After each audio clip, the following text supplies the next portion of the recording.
In the barren deserts of Nevada, the wind does not just blow, it remembers.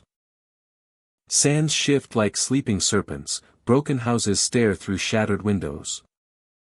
And streets echo with footsteps from people long gone.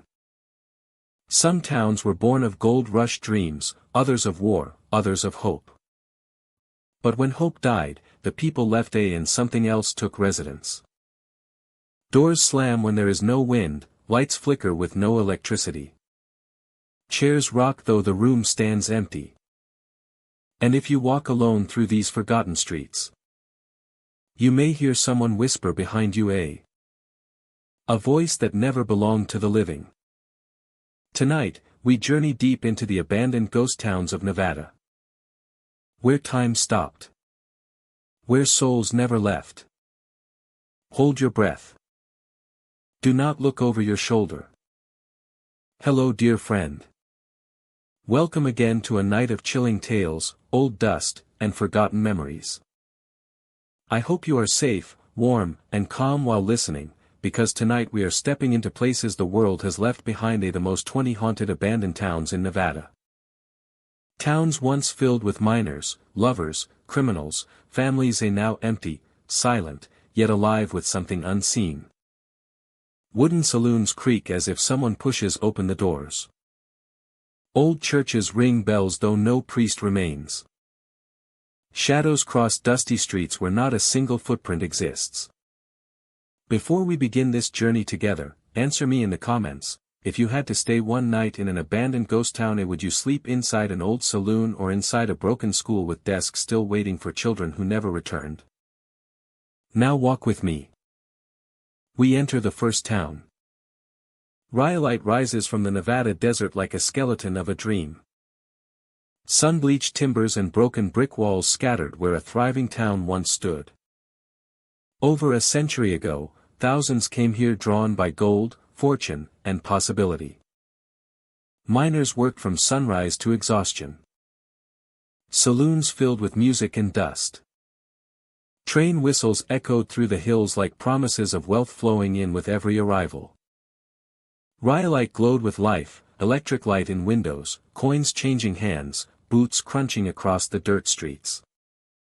But gold runs out, hope fades, and the desert takes back everything. Today Rhyolite stands silent under wide sky and blistering heat. Wind moves through skeletal buildings, whistling through empty doorframes as if trying to speak the words forgotten by history. The bank still towers over cracked pavement, roofless but proud. Its stone arches hold nothing but blue sky where ceilings once sheltered money and ambition. Along the outskirts stand pale statues, ghost-white forms draped in plaster, frozen as if waiting for something that never returns. At night, under moonlight, those statues look almost alive. Shadows cling to their shapes like spirits stretching toward memory.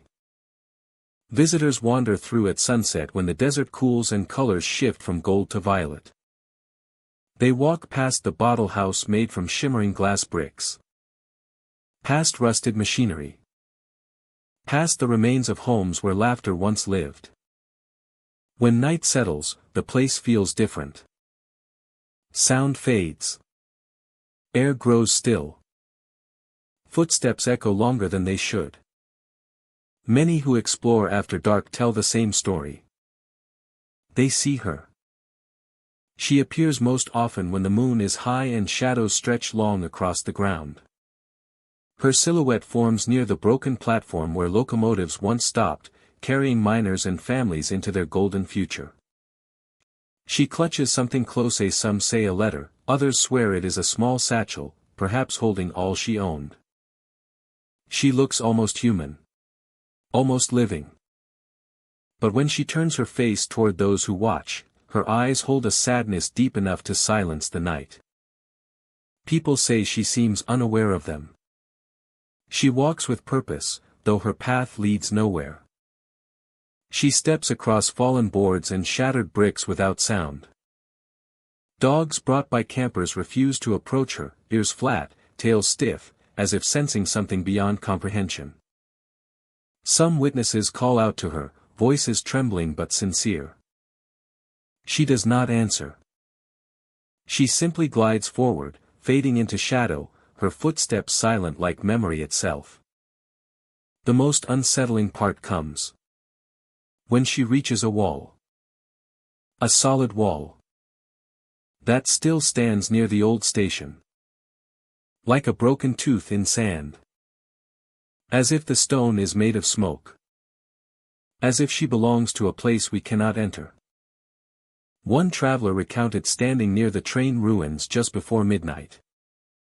He had come with friends but wandered off alone, drawn by a strange calm in the air.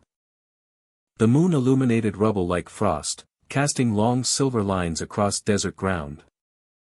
He saw her then, the woman in the pale dress. She walked slowly beside the collapsed tracks, head bowed, moving as though retracing steps she once took long ago. He thought she was another visitor until he noticed her dress fluttered though no breeze touched his own clothes. He tried to speak, voice catching in dry air. She did not react. She passed directly in front of him, so close he could see the folds in her gown. The shimmer of something like tears on her cheek. When she reached the wall of the old freight room, she continued without pause.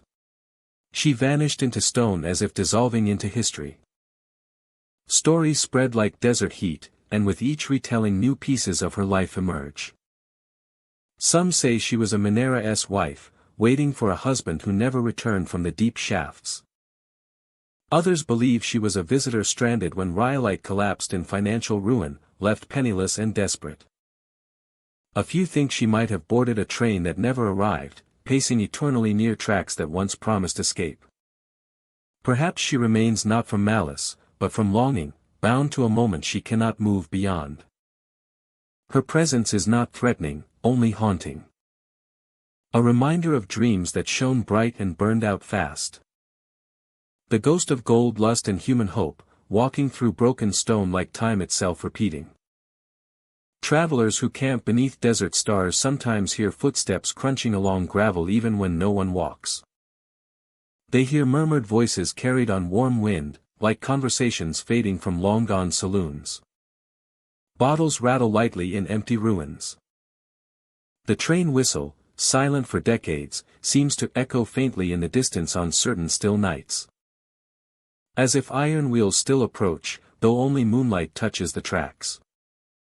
Other visitors report glimpsing figures near the statue garden, pale shapes moving among plaster bodies, impossible to separate from sculpture until they shift. Blink twice and they vanish, leaving silent figures behind. Desert silence plays tricks. But too many stories overlap to ignore. Something breathes here between ruin and memory. Even in daylight, Rhyolite holds a strange charm. Photographers capture sun-bleached walls standing like ribs of a forgotten beast. Wind carves stories into sand. Ravens perch on beams, their shadows gliding across golden dust. The silence feels sacred, a museum without roof or glass. But when night comes, when moon spills silver across broken stones, history feels close enough to touch. If you ever visit Rhyolite and stay as the sky darkens, listen carefully. You may hear fabric brushing over sand. You may notice movement near the train station, a pale silhouette crossing open ground. Watch closely, but do not run toward her. She will not notice you. She will not speak. She will continue her lonely path across crumbling history, walking toward a wall as though it never existed. And when she reaches it, she will pass through without slowing, fading into desert air, leaving only the warm memory of gold, and the cold truth that some spirits wander long after the town that birthed them turns to dust. Rhyolite was once alive with miners and money. Now it sleeps beneath stars, holding only echoes of people who never truly left. In that silence walks the woman, the golden ghost, forever searching for something she lost among abandoned dreams. Belmont's old courthouse stands like a relic left from another era, brick worn by rain, windows clouded by time. Its bell tower rises above small shops and quiet streets, watching over the town as it has for generations. Beneath the courthouse, down a set of narrow stone steps, rests the old jail. A single hallway of cells, bars thick with rust, air stale with memory. Locals say the place feels colder than any building should, even in summer, as though a draft seeps through walls no wind ever touches. The jail cell sits untouched except for guided tours and curious visitors. Chains still hang from the back wall, links corroded, iron flaking like old scabs. They should not move easily. Yet at night, when the building empties and only moonlight spills through dusty windows, people say the chains rattle. Not from footsteps, not from vibration or breeze, but as if unseen hands pull them gently, trying again and again to break free. Tourists once walked through during a midday tour, chatter soft in the dim space. A guide described how prisoners once spent nights behind cold iron bars, voices echoing against stone. While standing near the final cell, one visitor froze mid-step. She turned slowly, eyes fixed on the chains. They swayed, barely at first, then with steady rhythm as if tugged by invisible weight. Others noticed and fell silent. The tour guide insisted no one touched them, no reason for movement.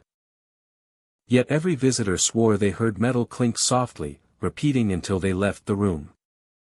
At night the jail takes on a different life. Volunteers who lock up for the evening say they hear footsteps on the old wooden floors above. Though the courthouse stands empty. A soft clank follows, like restraint dragging across stone. Sometimes voices drift through the hall, too quiet to understand yet close enough to raise goosebumps along the skin. But one report stands above the rest. Visitors exploring alone during daylight once paused near the final cell, listening to something faint. At first they thought it was wind squeezing through cracks. But the sound grew clearer, more human. A low trembling voice whispered from inside the cell. "Let me out." 3 words. Fragile, like desperation trapped for decades. The visitors stumbled backward, hurried out of the hallway, and refused to return even with others present. They swore no person stood inside the cell, no shadows moved except their own. Who the voice belongs to, no one knows. Records from the courthouse mention minor crimes, a few long forgotten. Some say a drifter once died in the cell alone, found too late by morning. Others believe a wrongfully accused man begged for freedom, his pleas echoing through time. Old photographs show stern faces behind iron bars, men whose stories vanished into dust. The whisper could come from any of them, or perhaps from none at all. One caretaker stayed late to clean floors before a historical event. The sun dipped behind buildings, shadows settling across courthouse walls. Lights flickered quietly. He finished sweeping and stepped toward the stairs when he heard metal clink softly below. Thinking someone returned to retrieve something, he walked back into the jail. The cell stood still. Chains hung unmoving. He turned to leave, but then he heard it. A voice whispering through the dark. "Let me out." Faint, trembling, like breath pressed through dry throat. The caretaker fled, leaving lights burning through the night. Another story comes from high school students visiting on a class trip. While the group moved upstairs, one boy lingered behind, drawn to the final cell. He leaned close to the bars, studying chipped paint. Something cold brushed his hand, like icy fingers gripping for a moment. The chains behind him rattled once, sharply. He heard no words, only a heavy silence that followed him out. The boy never spoke of it until years later, voice still unsteady when telling. Some ghost tours now include the courthouse, their guides careful not to exaggerate. They let visitors stand quietly in the jail cell hallway, lights dimmed, air humming with tension. Sometimes nothing happens. Other nights a faint knock echoes across bars, chains sway without reason, or guests feel watched by eyes they cannot see.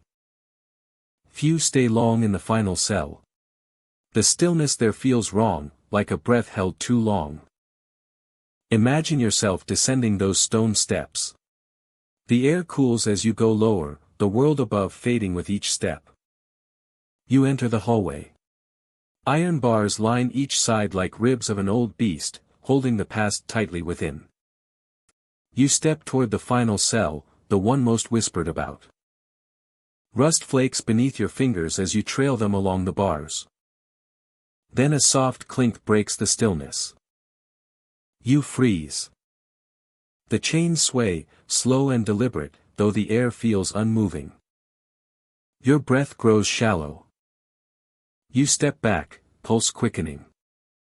The voice fades, swallowed by stone walls and history.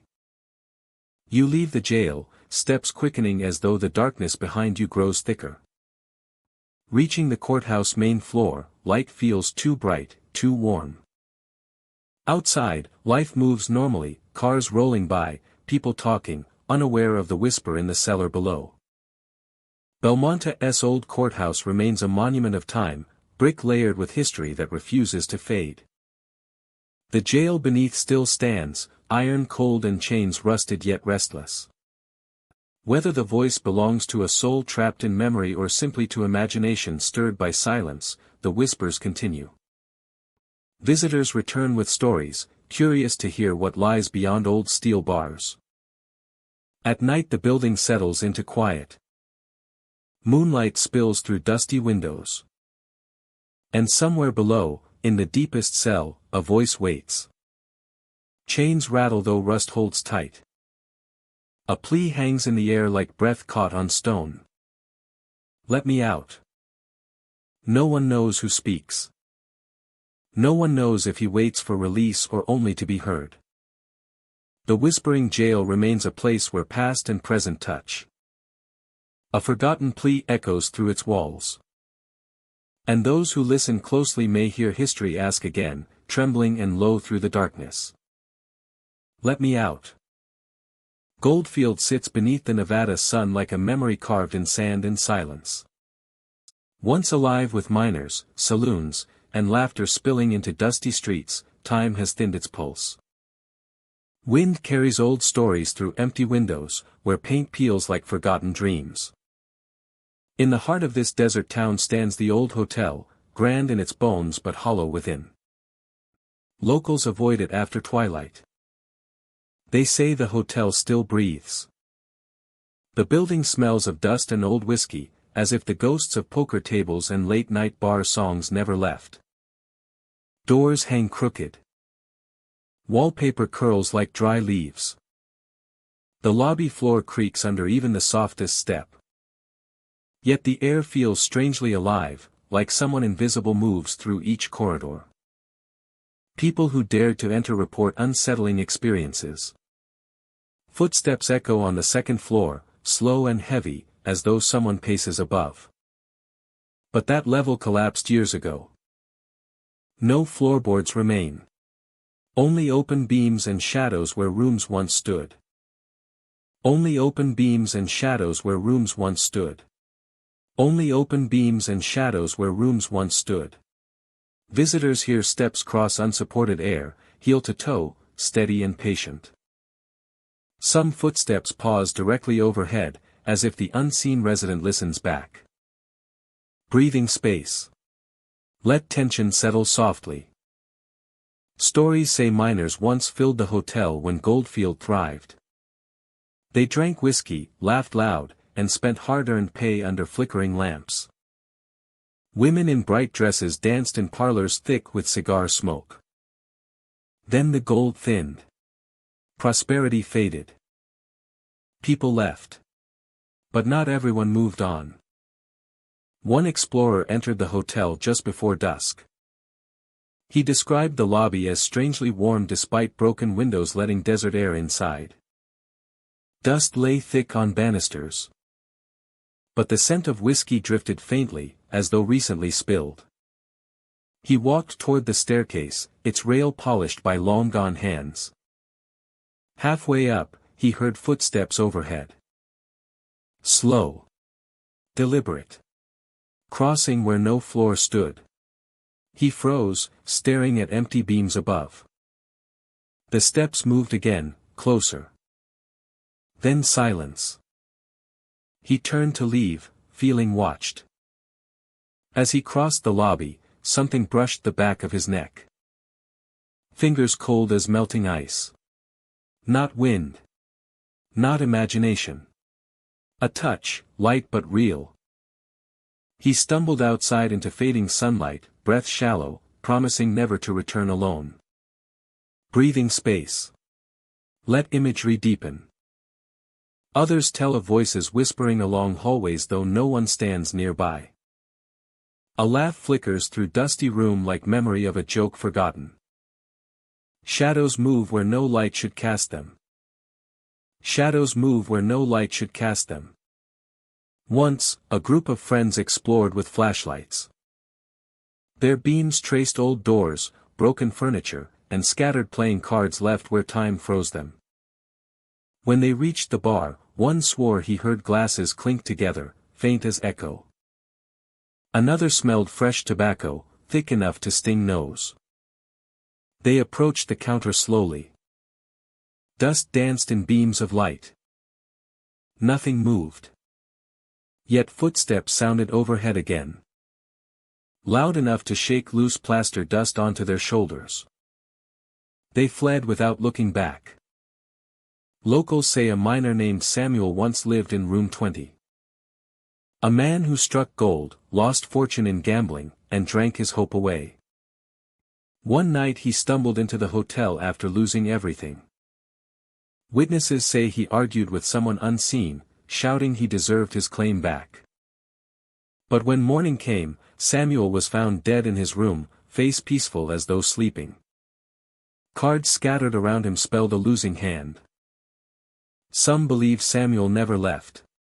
His heavy footsteps echo through collapsed floorboards, repeating the last night he remembered.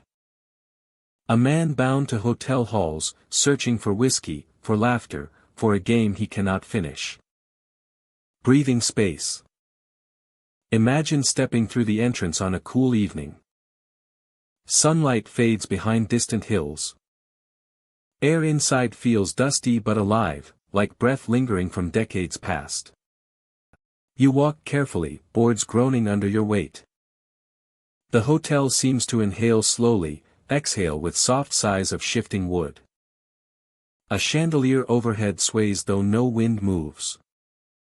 You shine a flashlight toward broken stairs, dust swirling in beam like ghosts captured in light. From above comes a step. Then another. You freeze. There should be nothing above but air. Yet footsteps move, pacing slowly as though someone checks the rooms that no longer exist. You hear the steps stop directly overhead. Silence thickens. You feel a chill along your spine, like someone watches unseen. You turn toward the exit. A cold brush touches your neck, delicate as fingertips. Instinct drives you forward fast. You step outside. Night air feels warm compared to inside. You look back. The hotel windows stare blankly, reflecting only moon. Yet you sense something stands behind those empty frames, watching. Breathing space. Not every visitor leaves frightened. Some feel sorrow instead. A heavy sadness clinging to walls like shadow. The music, deals, whispered promises. Now it holds only silence and echoes of lives long gone.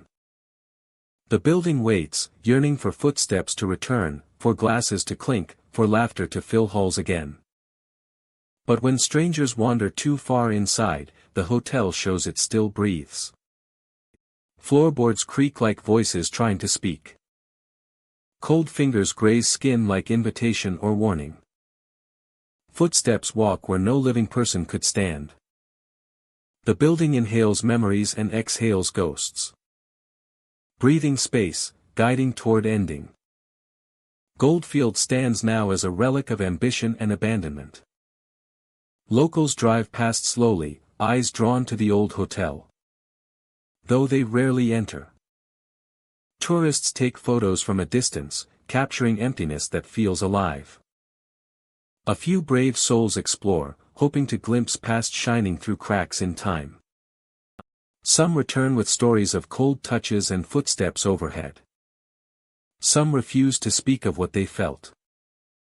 If you ever visit Goldfield and find the hotel door slightly open, do not enter lightly. Step with care. Listen for distant sounds.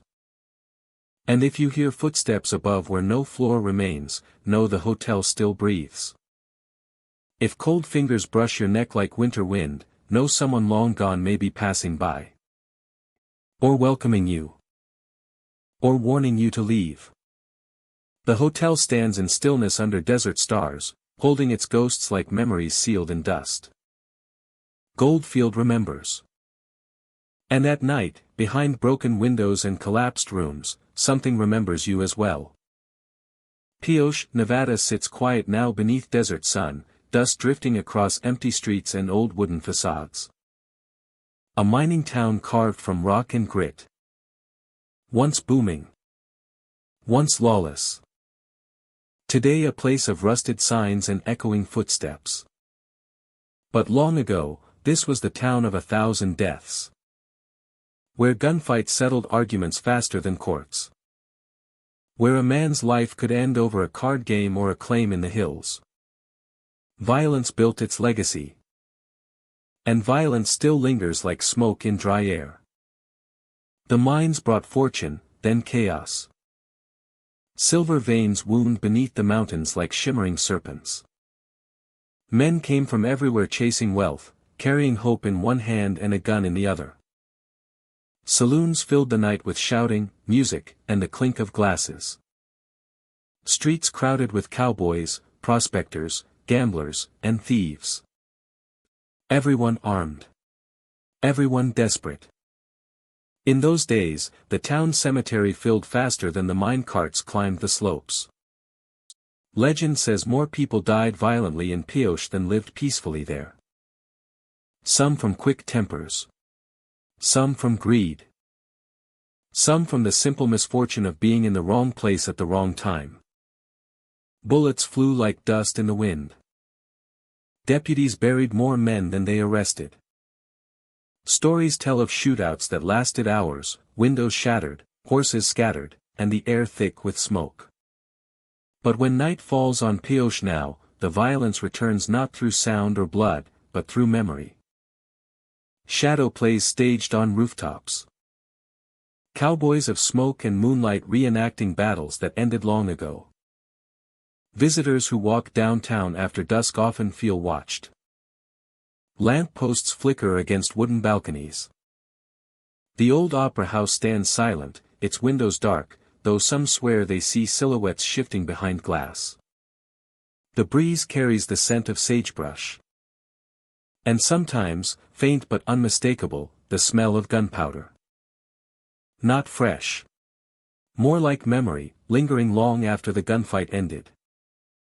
Shadows of cowboys standing on rooftops, hats low, dusters fluttering in the cold desert wind. They fire without sound. No scream. Some visitors describe watching two figures face off above them. One on the roof of a saloon, the other on a dry goods store across the street. Both draw, arms tense. For a moment the smell of burnt powder fills the air, though no gun remains to leave residue. Then everything disappears as quickly as it formed. Locals avoid walking late alone. They know the town breathes history with every gust of wind. Some say the cowboys are not spirits, but impressions burned into time itself. Repeating the same violent dance endlessly, as though conflict never ended.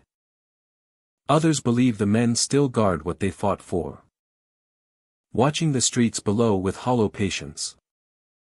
An old store owner once stayed open late counting inventory. He heard boots pacing along his roof, slow and deliberate. Thinking someone climbed up, he went outside to check. The sky was clear, stars bright, but a dark silhouette stood against the moon. A cowboy with broad shoulders, hat low, revolver gleaming like silver frost. The owner froze, breath tight. Another figure appeared across the street. Both raised guns. The store owner ducked instinctively. No shots rang out. But he smelled gunpowder bloom around him like invisible smoke. When he looked again, the roof was empty. Another traveler said she watched shadows glide across the hotel roof as though men patrolled, searching for trouble. The figures walked back and forth, stopping to stare down at the street. She felt their eyes move over her, cold and weightless. She stepped indoors quickly, heart pounding. No sound followed. Pioche does not hide from its past. The cemetery sits on a hill above town, markers crowded like teeth. Some graves hold miners who never struck silver. Others hold cowboys who never escaped their own temper. Stories spread of ghosts wandering between headstones. But the bridge between past and present seems strongest downtown, where gunfights once ruled the night. Imagine standing in Pioche alone under moonlight.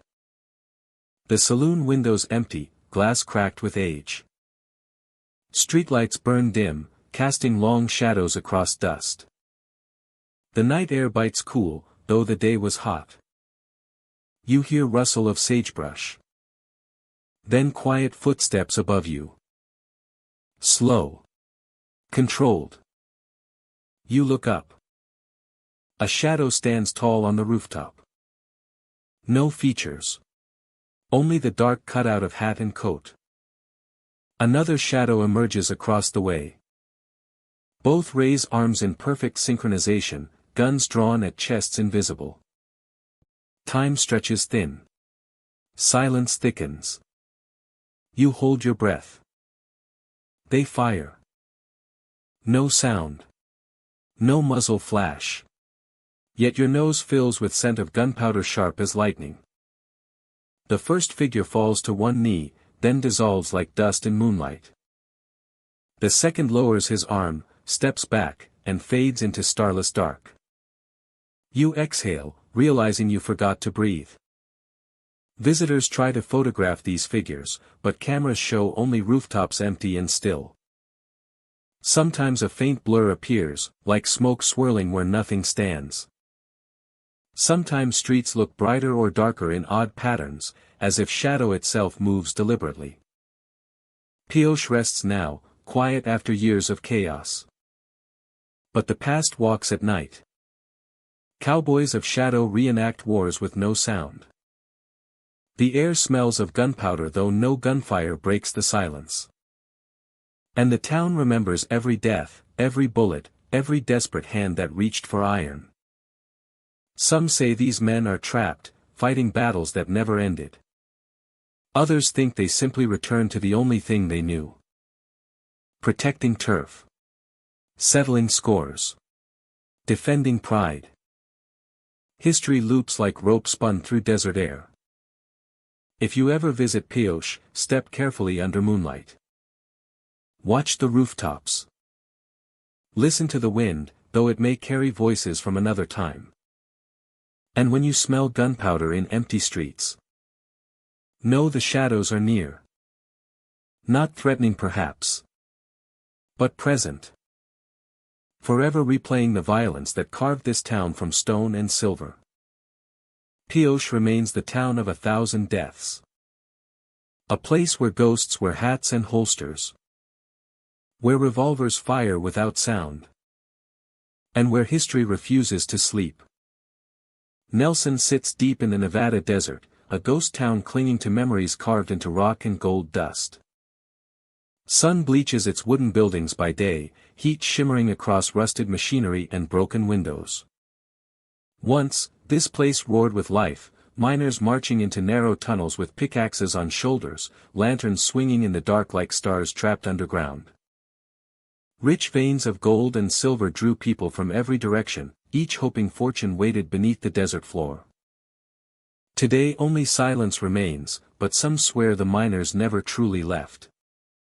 Visitors walking through Nelson at dusk feel the weight of history. Shafts stretch into the hills, black mouths breathing cold air. The old mill still stands, leaning but holding fast, like a skeleton of industry long decayed. Desert sand fills footprints made decades ago, yet the town seems to listen, waiting for footsteps to return. And sometimes, when the sun dips behind the mountains and the heat fades into cool shadow, lantern lights flicker deep within tunnels where no one lives. People explore the entrance of old mines with flashlights, careful not to go too far. The earth inside smells of dust and rusted iron. Stillness hangs heavy, broken only by the drip of unseen water. Yet more than one visitor has turned off their light just long enough to let their eyes adjust. In that darkness, faint glows appear deeper in the tunnel. Lantern shapes. Small, warm lights swaying slowly as though carried by hands no longer alive. The lights never approach. They move further inside, as if workers continue down the shaft, deeper and deeper, forever chasing or they can no longer touch. Whispers follow. Soft at first, like wind slipping through cracks. Then clearer. Rhythmic, breathy, like conversations drifting through stone. No words can be understood, but tone tells of men working, calling to one another in muffled echo. Pickaxes striking rock sometimes ring through tunnels when no metal moves. A steady rhythm. A pattern of labor. One group of tourists reported standing near the main mine entrance at twilight. They had heard stories but laughed them off as local legends. The guide told them to listen.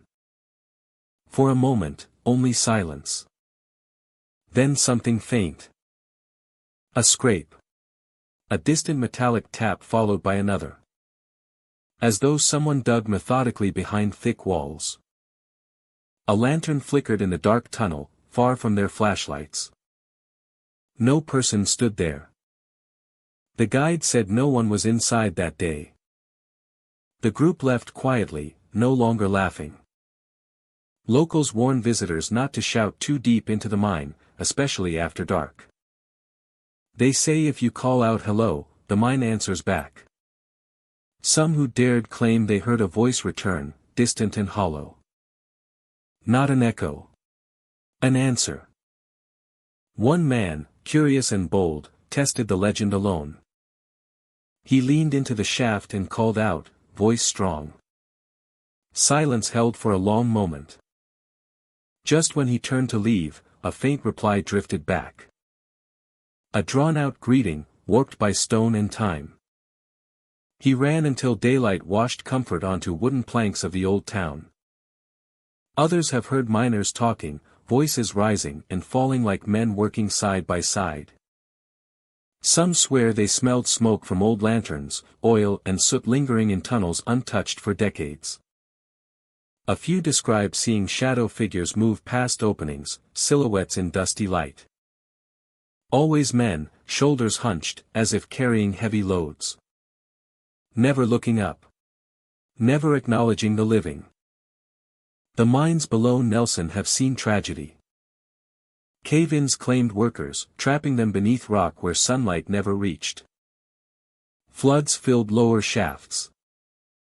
Some never walked out. Their tools remained where they dropped. Their lanterns burned until oil ran dry. The town slowly died as veins emptied and hope ran thin. Residents packed wagons and trains carried away the dream. Only ghosts remain to work their eternal shift. The town above ground holds its own strange calm. Cars rust beside collapsed barns.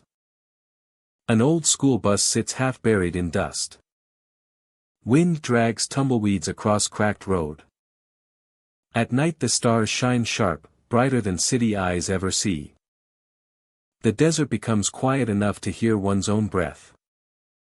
Yet anyone with patience feels the energy shift.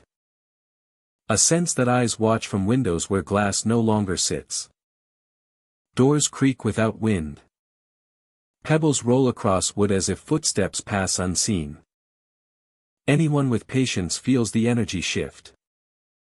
A sense that eyes watch from windows where glass no longer sits. Doors creak without wind. Pebbles roll across wood as if footsteps pass unseen. The desert becomes quiet enough to hear one's own breath. Yet anyone with patience feels the energy shift. At night the stars shine sharp, brighter than city eyes ever see. The town above ground holds its own strange calm. Cars rust beside collapsed barns. An old school bus sits half buried in dust. Wind drags tumbleweeds across cracked road. The desert becomes quiet enough to hear one's own breath. Yet anyone with patience feels the energy shift. A sense that eyes watch from windows where glass no longer sits. Doors creak without wind. Pebbles roll across wood as if footsteps pass unseen. The desert becomes quiet enough to hear one's own breath. Yet anyone with patience feels the energy shift. At night the stars shine sharp, brighter than city eyes ever see. The town above ground holds its own strange calm. Cars rust beside collapsed barns. An old school bus sits half buried in dust. Wind drags tumbleweeds across cracked road. The desert becomes quiet enough to hear one's own breath. Yet anyone with patience feels the energy shift. A sense that eyes watch from windows where glass no longer sits. Doors creak without wind. Pebbles roll across wood as if footsteps pass unseen. The desert becomes quiet enough to hear one's own breath. Yet anyone with patience feels the energy shift. At night the stars shine sharp, brighter than city eyes ever see. The town above ground holds its own strange calm. Cars rust beside collapsed barns. An old school bus sits half buried in dust. Wind drags tumbleweeds across cracked road. The desert becomes quiet enough to hear one's own breath. Yet anyone with patience feels the energy shift. A sense that eyes watch from windows where glass no longer sits. Doors creak without wind.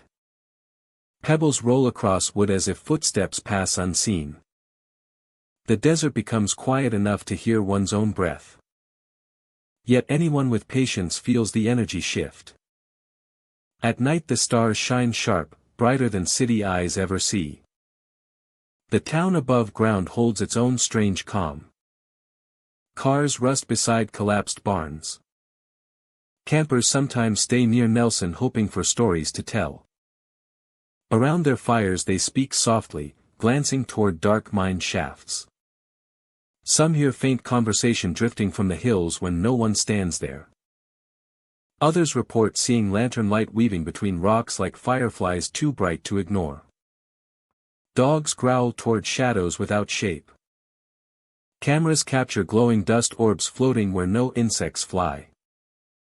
Everyone notices the same feeling as though someone is walking with them, staying just out of sight. One woman claimed she approached the tunnel with her husband late one night. They wanted to test the myth. She whispered hello into the dark. Silence stretched until it felt unbearable.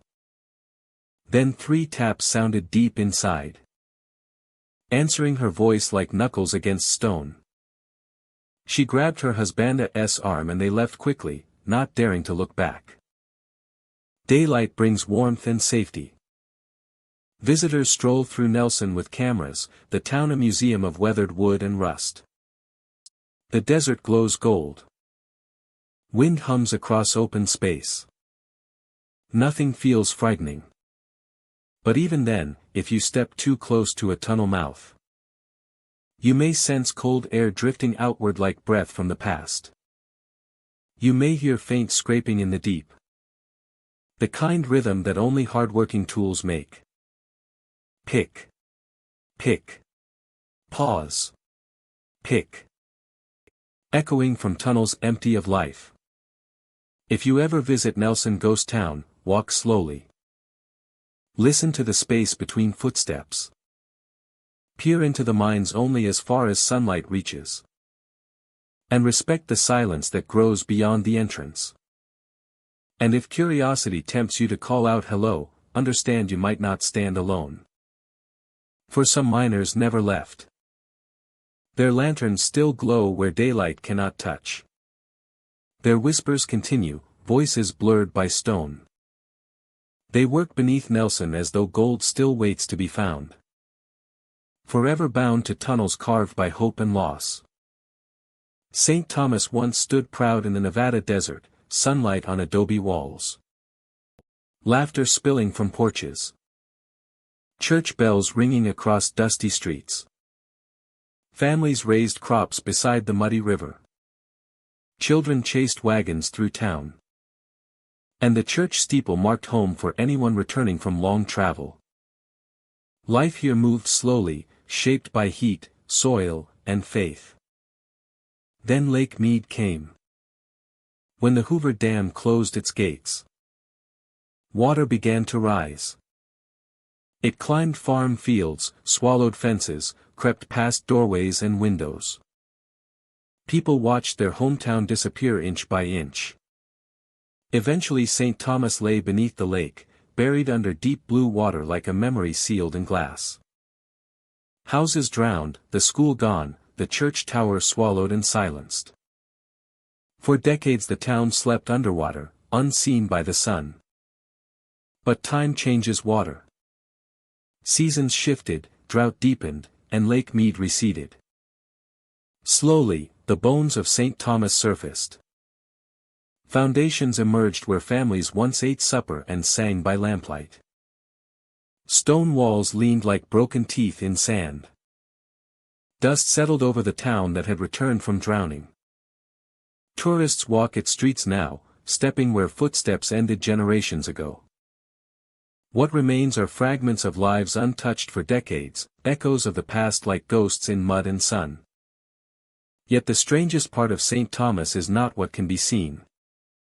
Visitors claim to hear church bells underwater, sounding faint but clear, ringing from beneath the Lockia's dark surface. They say the sound drifts through desert quiet like memory calling home. Some hear only a few soft notes, others a full chime, gentle and slow. Guides argue no bells remain beneath the water, rusted away or buried in silt, yet the ringing continues long after sunset. Always from the direction of the water. Always as if the church still stands beneath the waves, ringing for those who never left. On windless nights bubbles rise near shore. Not from fish or current, but as though someone breathes below. They appear in clusters, then vanish, leaving ripples that fade into moon shadow. People watch from the shoreline unsure whether to step back or look deeper. Some walk closer, feeling cold beneath their shoes even in desert heat. One man camping nearby woke just before dawn to soft sounds across the lake. A bell chimed, light as morning wind. He thought it a dream until the sound repeated, 3 slow notes rising through darkness. He walked toward shore, curious and unsettled. Bubbles broke the surface near the old Tonopah's edge, spreading outward like something exhaling below. The water remained dark. He whispered to himself that the past is not gone, only waiting beneath the surface. Another couple visited St. Thomas during a late fall evening. They wandered among old foundations, tracing stone outlines of kitchens and barns lost to time. As twilight deepened, they sat near the shore, watching stars gather overhead. The lake was calm, a silver sheet. Suddenly they heard faint ringing, delicate as glass struck by a fingertip. A bell. Not loud, but unmistakable. It echoed across still water like memory traveling through decades. They listened, unmoving, breath caught between wonder and fear. After a minute the sound faded. Moments later bubbles rose just offshore, glistening in moonlight.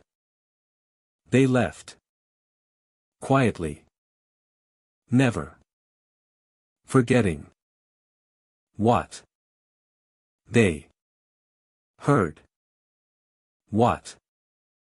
They. Heard. What? They. Heard. What? They heard. What? They heard. What? They heard. What? They heard. What?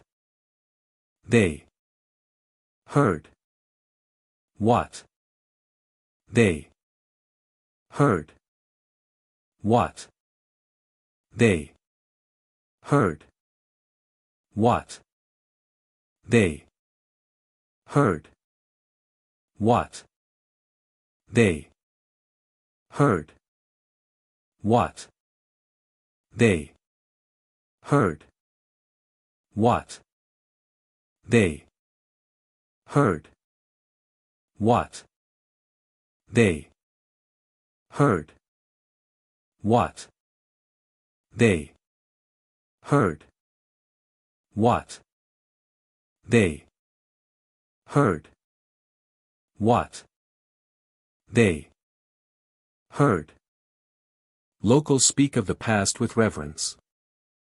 They tell stories passed down from great-grandparents who lived here before water claimed the land.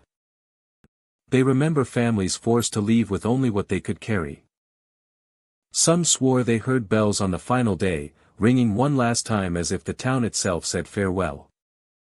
Whether truth or legend, the sound of those bells remains woven into every retelling. Now the ruins stand as skeletons of life. Where children once played, only dust lies. Where laughter rang, wind whispers instead. Yet some say the town is not empty. They claim at dusk, if you stand still among crumbling walls, you might hear murmurs like voices drifting through sandstone. Not clear words, only tone. A community that never fully let go. Imagine walking there yourself. Sand crunches beneath your feet, each step echoing through hollow streets. The sun sinks behind desert hills, painting sky orange then purple. Foundations cast long shadows over ground cracked by heat. You pause near the remains of the church, where only stones mark what once stood tall. The lake glimmers beyond, reflecting thin moonlight. Then you hear it. A bell. Soft. Distant. Not from any modern structure. A bell. Soft. Distant. Not from any modern structure. A sound too old, too gentle to belong to steel. You hold your breath. The air cools. Nothing else moves. You walk toward the sound until you reach the water's edge. Bubbles surface. Small at first, then larger, rising in rhythm as though someone breathes beneath. You stare, waiting. Ripples break the reflection, widening like circles of time. You step back slightly, pulse steady but unsure. The lake lies flat and innocent. You walk away, leaving footprints in sand where families once lived. Behind you the water remains still, but the memory of bells lingers like an echo you cannot shake. You wonder whether the town beneath these waves still remembers laughter and prayer. Whether the church rings for those who left. Whether someone below still waits. St. Thomas is gone.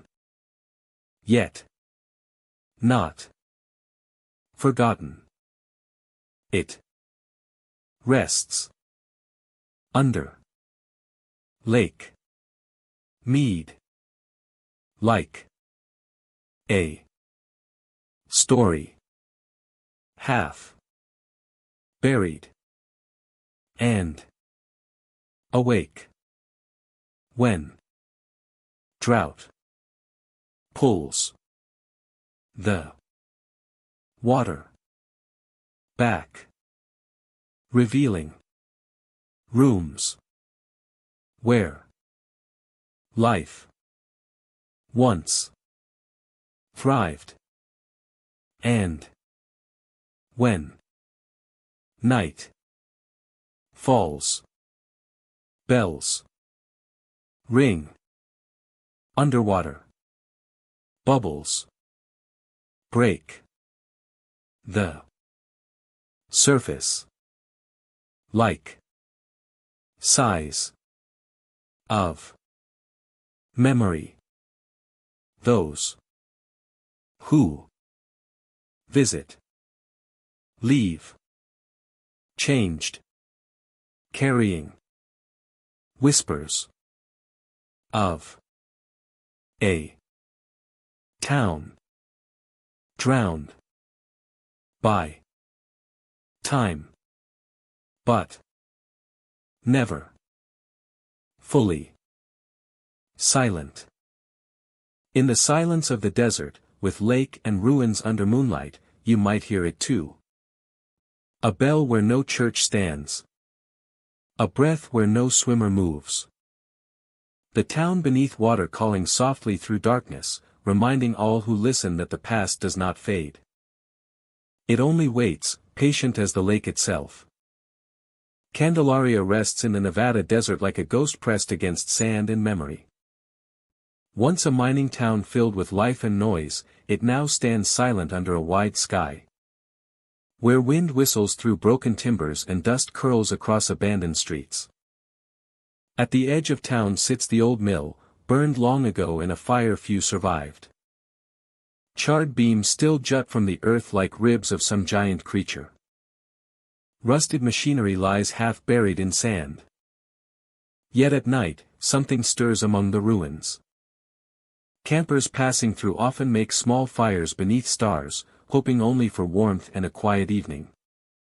But as darkness deepens, they sometimes see smoke rising from the old mill.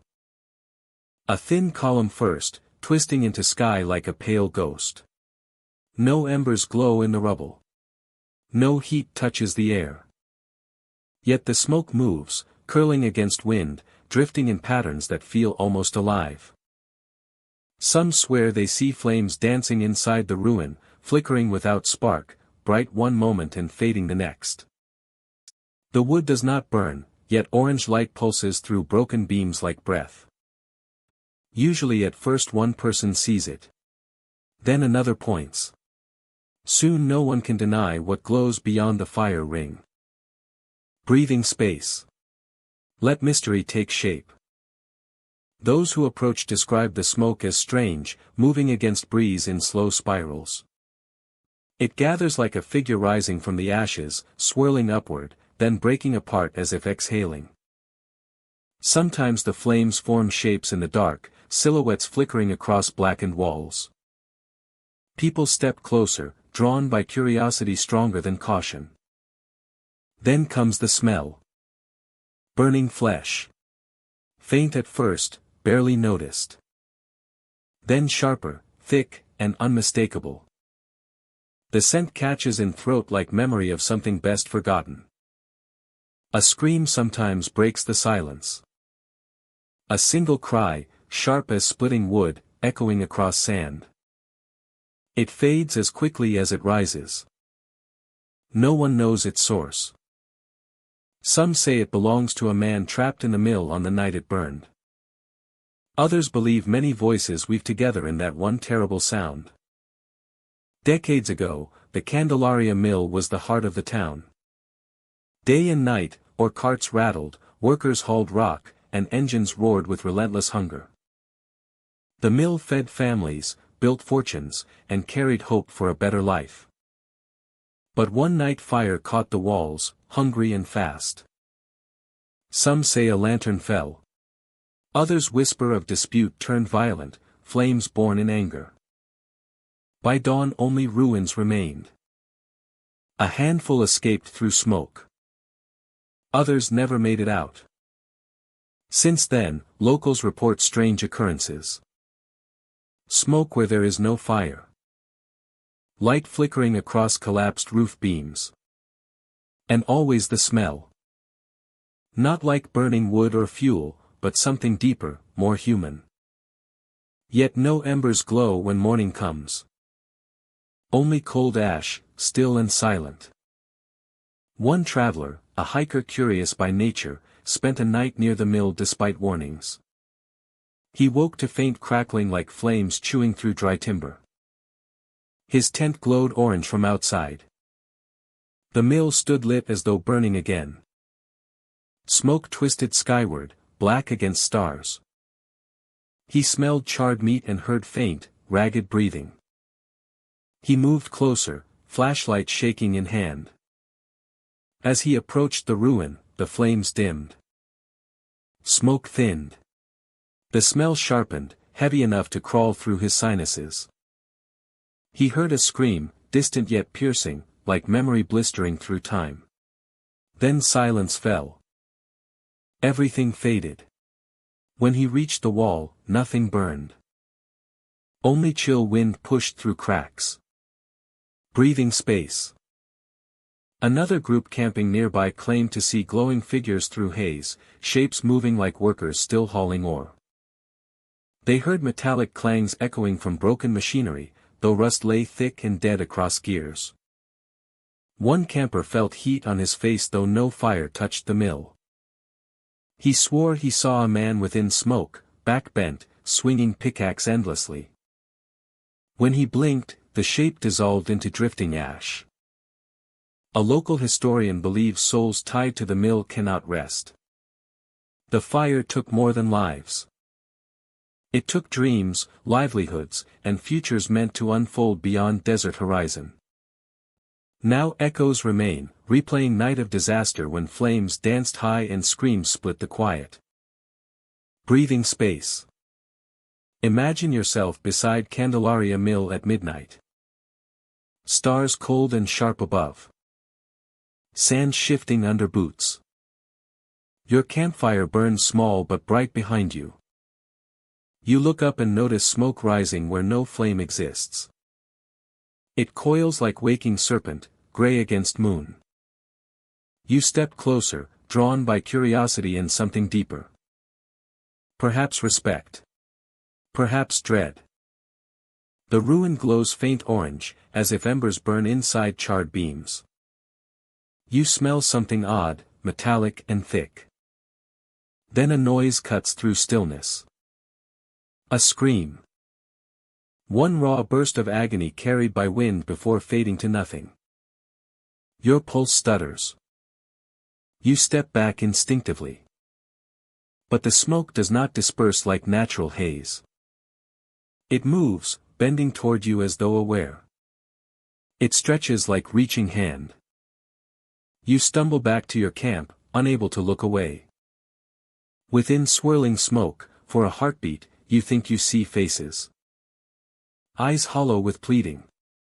Mouths open in silent cry. Then the vision breaks. Only night remains. Breathing space. Candelaria whispers its story to those who stay long enough to listen. The town may crumble, the mill may rot. But energy lingers in ashes. Some say it is memory replaying itself. Looping through decades untouched by time.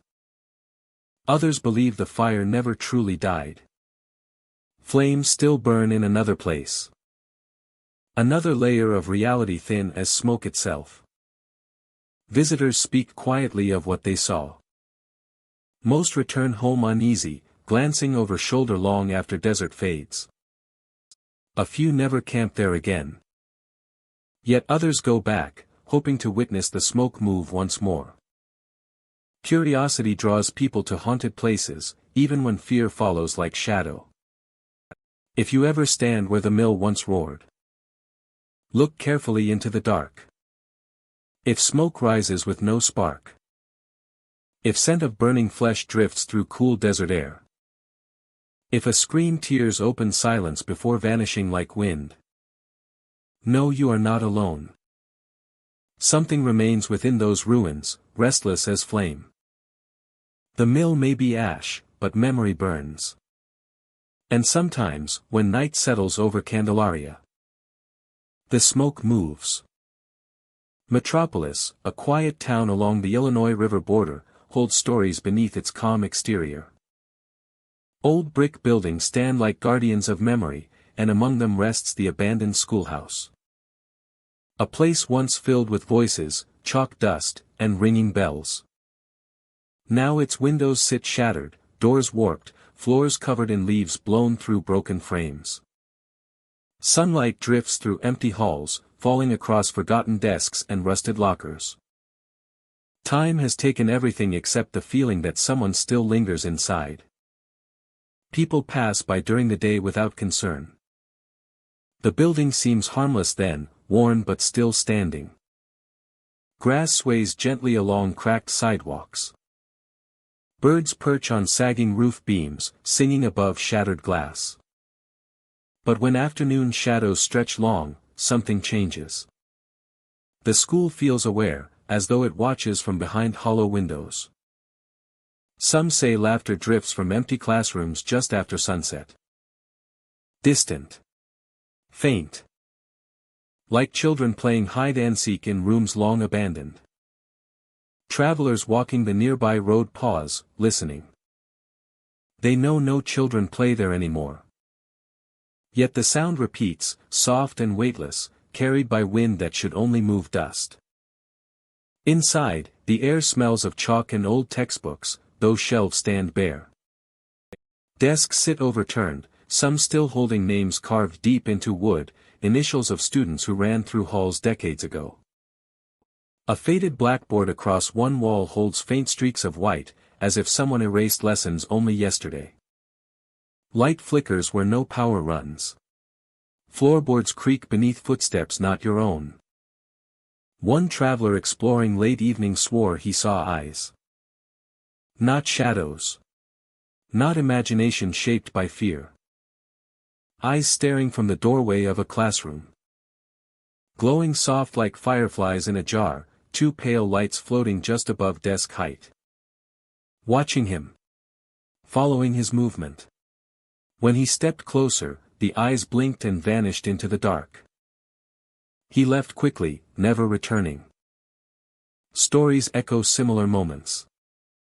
A woman taking photographs felt someone behind her though she stood alone. When she turned, the hallway was empty. But a door slowly swung shut at the far end with a soft thud. She walked toward exit. And as she passed the kindergarten room, she heard quiet giggling, light and joyful. As if children whispered secrets from corner shadows. A pair of urban explorers once spent a night inside, hoping to catch proof of paranormal activity. They set up cameras and sat together in the old cafeteria, lit only by moon filtering through broken skylight. Hours passed quietly. But at midnight, every hallway seemed to breathe. A distant echo rolled through building, like a ball bouncing slowly along tile. Then laughter. Soft at first, then clearer. Not threatening. More playful, almost curious. The explorers held their breath. The explorers held their breath. Then laughter. Soft at first, then clearer. Not threatening. More playful, almost curious. The explorers held their breath. Footsteps pitter-pattered overhead, too quick for adults, too light for heavy boots. Chairs scraped faintly. A locker door clanged in far corridor. When one of them aimed flashlight toward sound, something reflected back for an instant. Two pale lights. Round. Still. Watching from darkness near classroom door. When light moved across them, they blinked out completely. Their footage captured the sound of laughter, but no figures appeared on camera. Some believe the eyes belonged to former students, children who loved their school too much to leave. Others claim the building holds memories rather than spirits, replaying laughter like a record stuck in grooves. The glowing eyes may be echoes of watchful teachers, or curious remnants of time itself. A layer of past overlapping present. The building tells its own story with every crack in paint. Bulletins still cling to corkboards, brittle with age. A trophy case stands empty, glass dusty, as if awards were taken but pride remained. Class photos once hung along the wall, now faded outlines show where frames protected paint from sun. You feel history here without reading it. Imagine walking through halls alone. Your flashlight beam cuts through dust like snowfall. The floor creaks beneath each step. The smell of old paper lingers. You pause beside a classroom, heart slowing as you listen. Laughter drifts through air. Not from outside. From within. Playful. Light. You take one step inside. The sound stops. Then returns behind you, where no one stands. You turn quickly. The hallway is empty. Yet two small glowing lights reflect from the far end, hovering at height of a Childa's eyes. They shine with soft yellow-green hue, like fireflies resting midair. They shine with soft yellow-green hue, like fireflies resting midair. They blink. Once. Twice. Then slide behind a doorway, disappearing into black. You consider leaving. But curiosity draws you deeper. Through halls of torn posters and broken tile. Toward the old gym. Bleachers collapsed on one side, basketball lines faded but visible. You hear faint squeak of sneakers across wood. A ball bouncing once, then twice. A shadow moves across far wall though no figure stands there. The glowing eyes appear again near stage curtains, watching from just behind the fold. A cold breeze moves past, though every window is closed. Your skin tingles. You inhale slowly, realizing you are not alone. Something unseen watches with attention, not menace. As though children wait for you to join their game. Another burst of laughter echoes from upper classrooms, traveling down stairwell like memory running free. Those who leave often describe feeling followed to the door. But not chased, more like escorted. On exit they turn back and sometimes see the eyes once more. Like someone wishing to be noticed. When you reach the street the laughter fades quickly. Swallowed by night. The building stands silent again, windows dark. Locals tell stories but rarely enter. They speak of teachers who stayed after hours long ago. Helping students with homework, cleaning chalk trays, grading papers beside open windows. The school was cherished then. When it closed, joy did not disappear. It lingered. A memory loop of childhood innocence. Or perhaps something seeking company to fill empty desks again. Not all who visit experience fear. Some feel warmth, a nostalgic heaviness like remembering youth. The eyes do not always appear. Sometimes only laughter comes, or faint footsteps skipping down hall. Yet everyone agrees the building lives differently after dark. Walls hold sound like lungs full of breath. If you ever travel to Metropolis and pass the old schoolhouse at twilight, look carefully through shattered windows. But if night grows quiet and wind rests, listen for giggles drifting through empty brick halls. Look for two soft lights watching from classroom door. Not bright. Not harsh. Gentle as fireflies floating in stillness. The eyes in the schoolhouse do not shout or scare. They observe. They wait. They glow softly in dark like memories refusing to die. And in the silence of broken halls, laughter returns.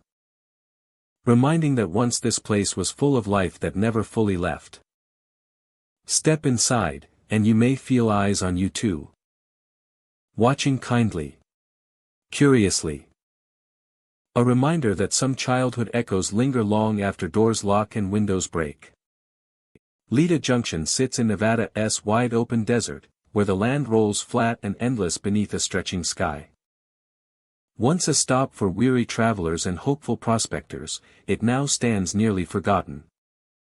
A place where heat shimmers in daylight and silence settles heavy at dusk. Wind carries dust across cracked roads. Rusted signs sway with tired groans. And at the center of this quiet settlement remains a single saloon. Its wooden frame leans with age, windows clouded by time, yet something about it draws people in. Curiosity, maybe. Or something deeper. Inside, the saloon looks as though everyone left in a hurry years ago. Bar stools line the counter like loyal guards refusing to abandon post. Tables still hold rings from long evaporated drinks. A piano rests in the corner, keys yellowed and chipped, as if once filled with music that drifted through smoky air. Though empty now, there is a strange presence inside. The silence feels full, as if someone could speak at any moment. The mirrors behind the counter are old, their glass warped by age. Silver backing cracks like frost spreading across winter panes. Step inside on a quiet evening and your own reflection seems distant, as if viewing another room entirely. Locals warn newcomers not to stare too long. The mirrors, they say, hold stories. And sometimes, they show more than they should. Visitors who enter alone often describe the same unsettling moment. They glance at the mirrors casually, only to freeze. Reflected in the glass sits a woman at the bar.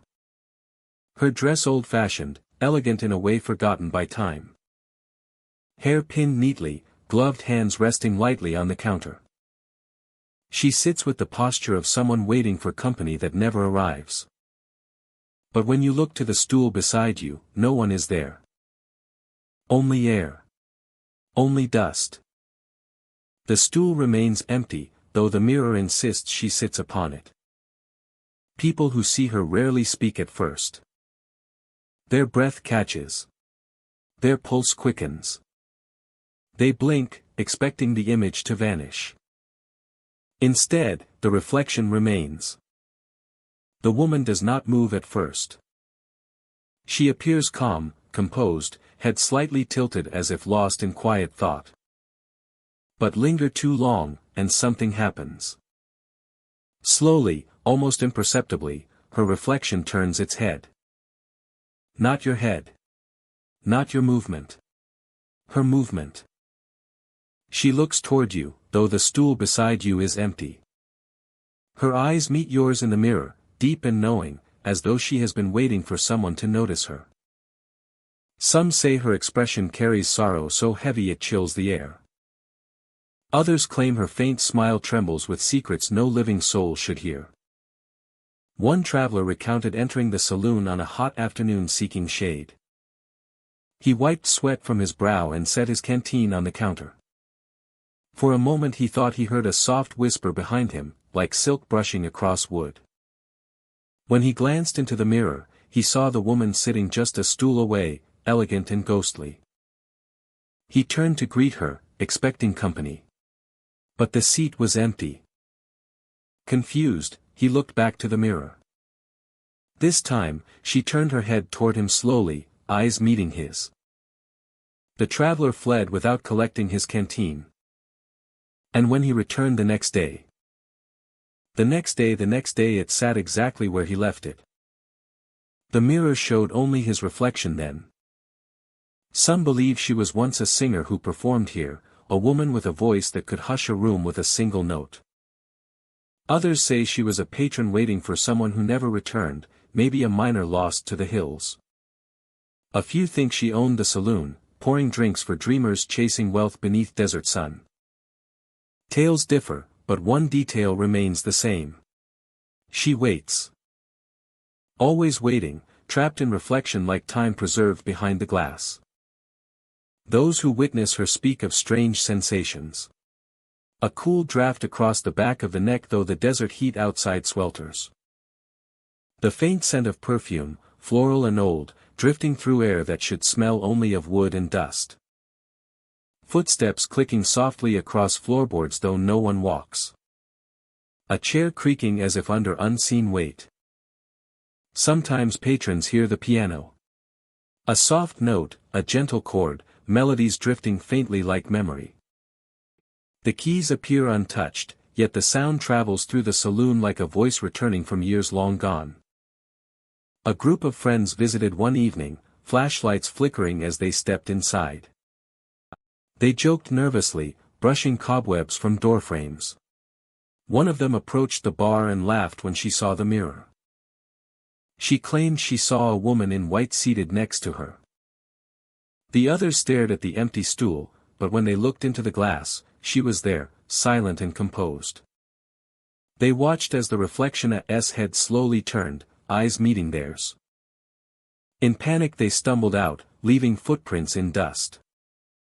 When they checked again from outside through the front window, no woman appeared. Only shadows and aging wood. People say the mirror is a doorway. Not one you can cross, but one where moments get trapped like insects in amber. The saloon may be abandoned, but the mirror remembers. It remembers music, laughter, clinking glasses. It remembers whispers of fortune and heartbreak. And it remembers her. The lady in the bar, forever seated, forever turning her gaze toward anyone who pays attention. Some travelers return hoping to see her again. Most never do.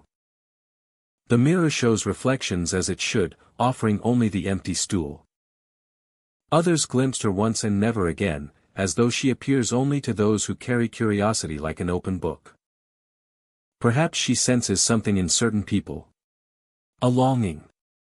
A story unfinished. If you ever find yourself near Lita Junction, step into the saloon with respect. Let the dust settle around your feet. Listen to the silence humming like distant music. Stand before the bar, breathing slow, and lift your eyes to the mirror. Do not stare too long at first. Let your reflection settle. Then watch. If she is there, she will not move immediately. She will sit with quiet grace, waiting. Her presence soft as candle glow. But when her head turns, when her eyes meet yours, understand this place holds more than history. It holds memory. Emotion carved into walls and glass. A lady waiting for someone who never returned. Tuscarora sits across the Nevada landscape like a memory carved into dust. A quiet ghost town now, but once alive with the sound of hammers striking stone and voices echoing through the hills. Silver fever brought men here in the 1800s, hope burning brighter than lanterns suspended in mine shafts. They dug deep into the earth, searching for metal veins that promised fortune. Some found it, more did not. Many endured cave-ins, sickness, or accidents that never let them leave. Their stories cling to the tunnels, heavy as the air underground. Locals speak of a tall dark figure inside those mines. A shadow that does not belong to stone or equipment. He appears in narrow tunnels where dust hangs like breath and the scent of old timber fills the air. Tall, shoulders broad, shape cut only from darkness, without face or detail. But witnesses say if you step closer, you hear him breathe. A slow, deep sound, like lungs filled with dust for a century. Heavy and strained, as if each breath drags through the weight of earth itself. Then comes the metallic scrape. Not loud, but unmistakable. Something heavy dragged along rock. A pickaxe, a cart, or chains left behind.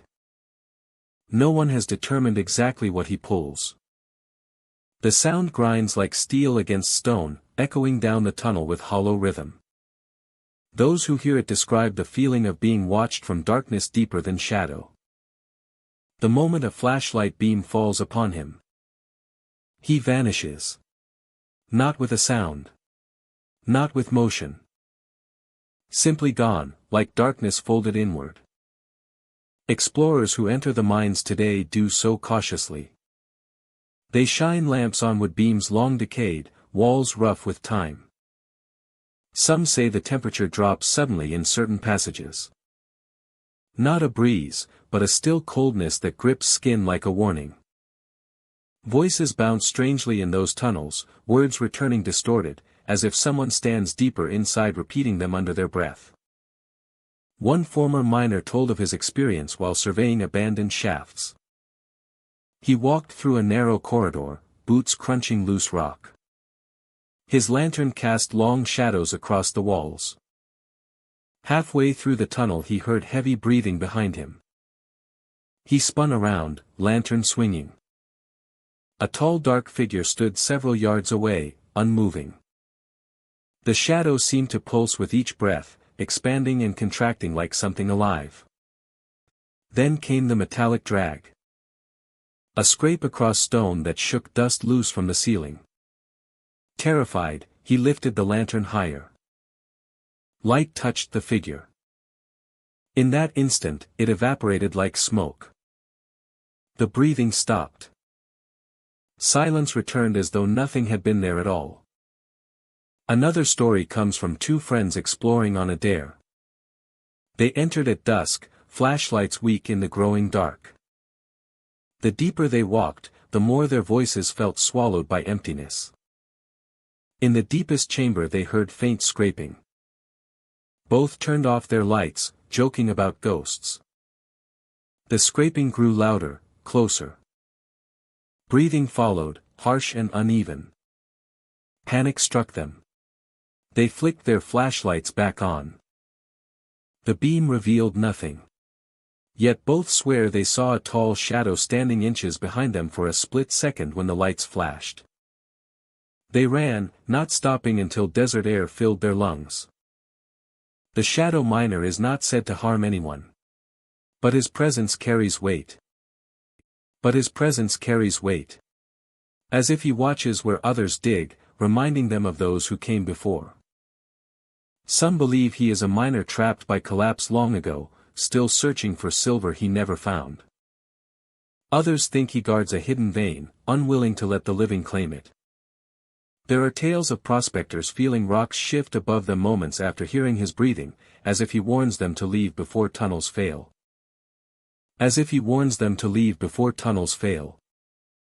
Imagine stepping inside the mine yourself. Air cool and still. The entrance fades behind you until only rock surrounds.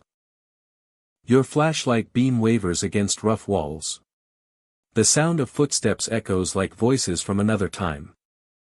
You hold breath, listening. Silence stretches until it almost hums. Then a deep inhale breaks the quiet. You cannot tell where it comes from. Ahead, behind, or above. Heavy, like lungs filled with dust. Your heart quickens. You raise the light, the beam trembling slightly. Shadows stretch long across uneven floors. Then the metallic drag begins. Slow. Grinding. Like iron pulled across stone. The sound moves toward you though nothing visible approaches. You back away, light scanning tunnels. The breathing grows louder. Close now. Too close. You raise the flashlight toward a corner where darkness lies deepest. A tall shape stands there. No face, no features. Only void given human form. You gasp. Instinct forces you to lift your light higher, bathing the figure in brightness for just a second. And like mist in sunlight, it disappears. The breathing stops. The metallic scrape falls silent. Only your own heartbeat remains. You leave the mine slowly at first, then faster, boots slipping on loose rock. When you finally reach open air, night feels warmer, alive, safe. Behind you the tunnel mouth gapes like a wound in the earth, silent once more. Tuscarora remembers its miners. Their sweat, their hopes, their last breaths beneath collapsing ceilings. The shadow miner stands in those memories like a sentinel carved from dust and regret. Whether guardian, ghost, or echo of the past, he walks the tunnels when light fades and silence grows deep. He breathes heavy, dragging something metallic, waiting in the dark. And for those who dare step inside with only a thin beam of light, The mine may show him briefly. Just long enough to remind them that some who search for silver never left. Some remain as shadow, bound to earth and history. Vanishing only when light touches them. Unionville rests quietly in the Nevada hills, weathered by time but remembered for one peculiar claim. A small cabin stands near the edge of town, simple wood, faded porch, and a single narrow window that watches over the valley. Locals say a famous visitor once slept inside during the 19th century, resting between travels and writing late into cold desert nights. They say the walls still remember. They say the room has not been silent since. Tourists who visit speak of strange happenings. Papers shuffle though no wind blows. Chairs rock gently as if someone sits, thinking, writing, revising. Ink marks appear across blank sheets left on the desk. A drop here. A slow running streak there. Yet no pen stands nearby. Some visitors swear they feel presence behind them, watching as they step inside, as if expecting them to read or to write something worthy of history. Breathing space, setting the mood softly. The cabin remains furnished much the way it once was. A small rocking chair rests in the corner, worn by generations. Bookshelves hold empty frames and dust-softened journals. The air smells like old paper, cedar, and desert nights long past. When the sun sets, shadows stretch across the floorboards like thin fingers reaching for ink. Caretakers lock the cabin at dusk, but those who linger outside sometimes hear movement within. The scrape of a chair shifting. The soft tap of footsteps. The rhythmic creak of rocking wood. As if someone sits in deep thought, restless, pacing between ideas. They listen closely. Sometimes they hear faint scratching, like pen meeting paper, though no one alive writes there. One group of travelers once spent an evening nearby, drawn by stories of the ghost room. They stepped into the cabin just before closing to take pictures and feel the atmosphere. Everything looked still. Dust floating through beams of late light. The chair sat unmoving. Papers neat on the desk. A bottle of old ink closed tight.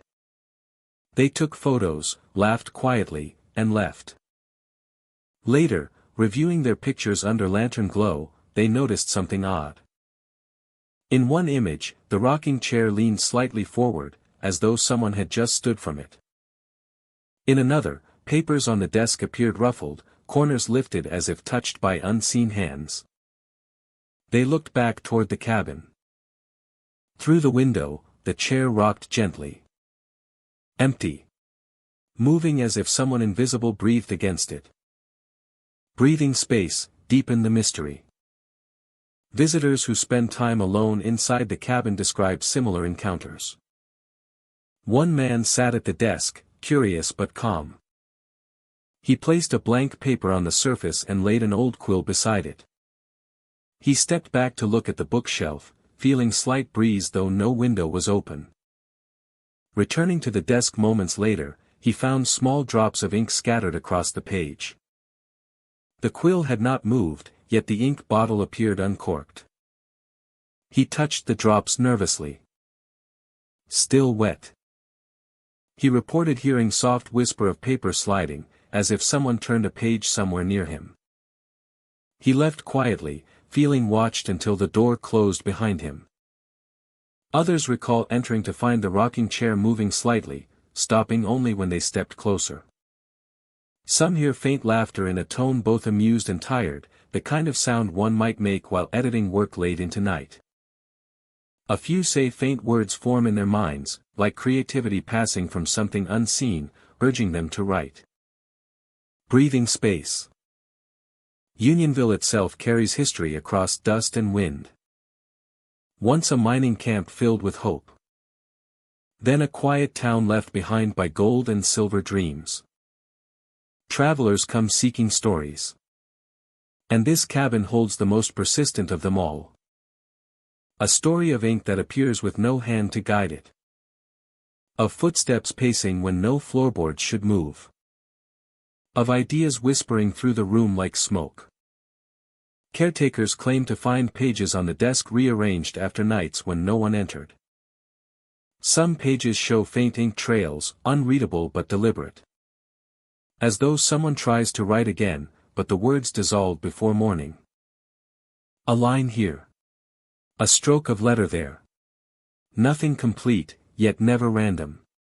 Intent lingers in each mark. Breathing space.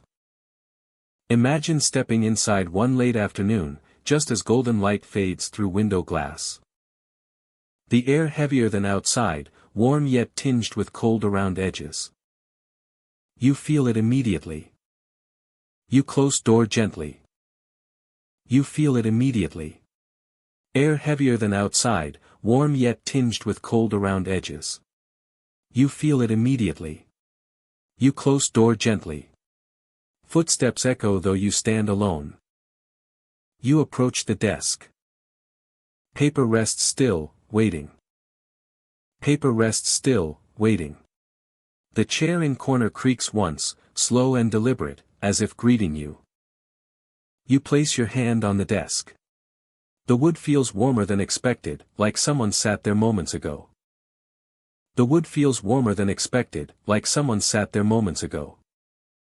You notice ink stain on surface, fresh and shining. You glance around. Nothing moves. Silence presses close. Then a soft rustling, like pages turning without breeze. A whisper of work unfinished hangs in air. Breathing space. Some say the spirit remains not out of sorrow, but habit. A life so filled with words that even after death the mind reaches for pen and paper. A restless need to write, think, revise. To create.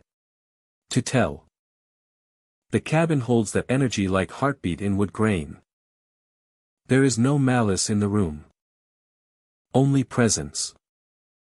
Only the sense of company unseen, perhaps amused to share space with visitors. People leave with stories but also inspiration, as though touched by creativity that refuses to die. Those who stay long enough may witness the ink drip again. A single bead forming on page as if from invisible pen. Rolling slowly down white surface like tear of creativity itself. Some catch faint tapping, like fingers drumming thought. Others hear rocking chair move, slow rhythm back and forth until it stills again. Breathing space, soft closing tone. Unionville keeps its ghost quiet, respectful, and persistent. The cabin stands among old hills like a page waiting to be written. Tourists come, some nervous, others delighted. All leave with thought lingering in mind, as if whispered line remains unfinished. If you ever visit and find yourself alone at dusk, step inside gently. Listen. Feel wood breathe beneath your hand. Place paper on desk if you dare. When you turn away, you might hear shuffle of sheets behind you. And when you return, you may find ink dripped across the page, wet as if just written. The ghost room holds memory of writer long gone, but still working, still pacing, still restless for words. In Unionville, the cabin stands among sage and silence. Not empty. Never empty. It writes through time, one silent page at a time. Aurora rests deep in the Nevada desert, hidden beneath time like a forgotten page in a long book. Once it was alive, illuminated by lanterns, filled with shouts, music, dust, and ambition. People came for gold, for silver, for a chance to carve a future out of dry earth. For a moment in history, Aurora shined like a beacon of hope. Now only bones remain. Ruined walls of stone and timber lean beneath desert sun. Wind slides through broken door frames, scattering dust across floors where feet once hurried. Rusted mining carts sit half buried, their tracks swallowed by sand. Foundations mark outlines of homes where families lived, loved, argued, and dreamed. The cemetery on the hillside holds names smoothed by weather, nearly unreadable. No voices call from the saloon, no lights glow in windows. Aurora sleeps, empty and still. But sometimes, those who venture near say the town wakes again, if only for a moment. A group of hikers told of a warm afternoon when heat shimmered across ground like rippling water. They reached the ruins expecting silence. Instead, they heard distant clatter of hooves. A woman lifted her head, thinking a horse approached from the trail. Yet no animal appeared.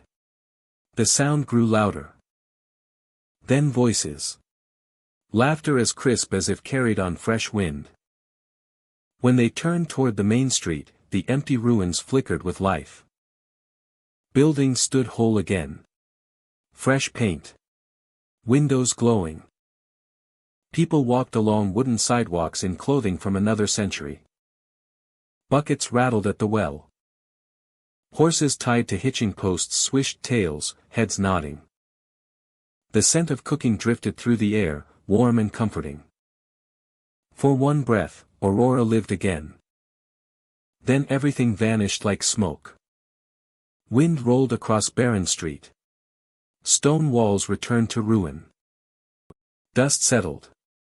Silence swallowed sound like water drowning flame. The group stood stunned, unsure if heat played tricks on tired eyes. None spoke for several minutes, each afraid to break the strange spell of what they witnessed. Their story spread quietly among locals, who nodded knowingly. Many have experienced similar moments, short flashes where past overlays present like a ghost town coming alive. Others see lanterns glowing down the old road even when no one walks there. Others hear piano music drifting from rubble though no keys remain. A few swear they saw children run between buildings that no longer stand. Aurora was once large, perhaps thousands living within its boundaries. But as mines dried and wealth fled, the town emptied. Workers left, families packed wagons, and silence slowly replaced music. Houses collapsed. Wells dried. Desert reclaimed what was borrowed. Yet memories remained imprinted in soil, in stone, in the air itself. Travelers tell of standing in the ruins during twilight when shadows grow long and temperature drops. In that thin space between night and day, time feels loose. The sound of cart wheels might echo faintly from distance. A door may creak though no house stands complete. Wind may carry scent of smoke, meat cooking over fire though no living flame burns. One man camped near the outskirts alone. At night he sat by his fire, watching stars bloom overhead. He heard footsteps behind him. Slow. Heavy. He turned quickly. Then he looked toward the main street. For a heartbeat, buildings glowed with warm light. A tavern lamp swung gently as if brushed by passing hand. People walked across the road, silhouettes solid as flesh. Someone led a horse toward corral. A miner carried sack over shoulder. The camper blinked once, twice. The vision faded, replaced by ruins and sand. He swore he smelled whiskey in the air for minutes afterward. Another pair of travelers claimed they saw the town alive as midday sun blazed. They walked through ruins, exploring foundations and old chimneys. Suddenly everything sharpened. The empty street filled with voices. Men shouted instructions to workers hauling timber. Women in long dresses swept porches. A blacksmith hammered metal in rhythmic strikes.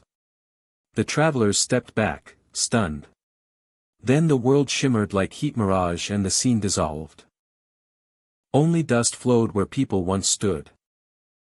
Are these memories burned into the land, replaying like echoes of a time too vibrant to let go? Or does the town slip between eras, revealing itself to those who arrive at the right moment, the thin edge of history brushing against now? Some believe time folds strangely here. That past and present overlap like pages pressed together, and sometimes light leaks through. Others think spirits of Aurora's people refuse to leave, returning for brief breaths to the life they knew. Not in sadness, but in habit. A town unwilling to forget itself. Imagine standing there one evening, the sun sinking behind mountains painting sky with rose and gold. You walk silent streets where only foundation stones remain. Wind moves through sagebrush, warm and dry. You close your eyes and hear nothing but heartbeat. Then faintly, the sound of wheels grinding gravel. Laughter. A shout of greeting. You open your eyes. Buildings stand tall. Women cross the street carrying baskets. A boy runs past chasing a dog. The saloon door swings open, revealing warm glow inside. You smell bread baking, iron heating, dust stirring beneath hooves. You blink, breath caught between wonder and disbelief. And in next moment, all remains is ruin. Empty. Quiet. The vision fades like mirage swept away by desert wind. You stand in silence searching for proof. A footprint. A sound. Anything. But only dust settles around your boots. Perhaps nothing happened. Or perhaps you witnessed Aurora in its last heartbeat of life, a window into yesterday closing gently. Aurora is not just a ghost town. It is a vanishing city, appearing whole then fading like dream at dawn. A place where one can walk through 2 times at once if lucky or haunted enough. When night falls, the stars shimmer brighter above the desert. Coyotes call beyond the hills. The ruins breathe with history. And sometimes, if the air stands still and mind is open, Aurora returns. A moment quickly stolen back by silence. If you ever visit Aurora, stand quietly and listen. Watch the horizon shimmer. You may see the past rise around you, perfect and alive. You may hear voices calling to workers. You may smell smoke from fires burned a century ago. It will last only an instant. Then the city vanishes again, leaving dust to coat the bones of buildings. And leaving you wondering whether time sometimes remembers more than it forgets. Goodsprings sits quiet under the Nevada sun, where dusty roads weave between old buildings and wind carries the scent of sage across open desert. It is a place built for mining dreams, where prospectors once chased silver and copper with grit in their teeth and hope in their pockets. Back then, the saloon was the heart of the town. Lamps glowed warm behind its windows. Boots thudded across wooden floors.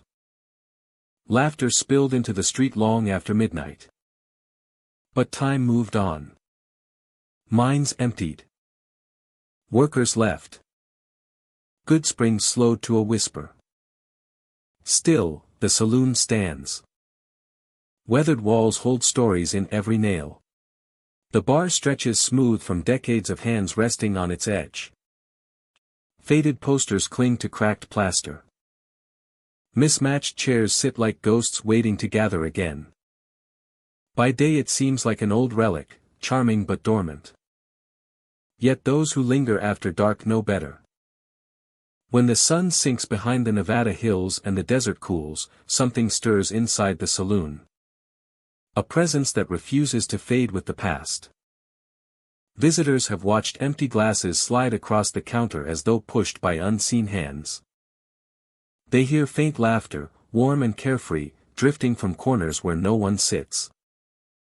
Not sinister, but lively, as though old miners gather again for one more night of celebration. Some say doors swing open, slow at first before slapping back against the frame, just as they used to when workers burst in from long shifts underground. Others hear footsteps crossing the floorboards, pacing with confident rhythm, stopping at the bar as if ordering another round. One evening, a traveler stepped inside seeking history. Dust rose with each step, sunlight fading through warped windows. He felt alone, yet not unwelcome. Quiet filled the room like thick air.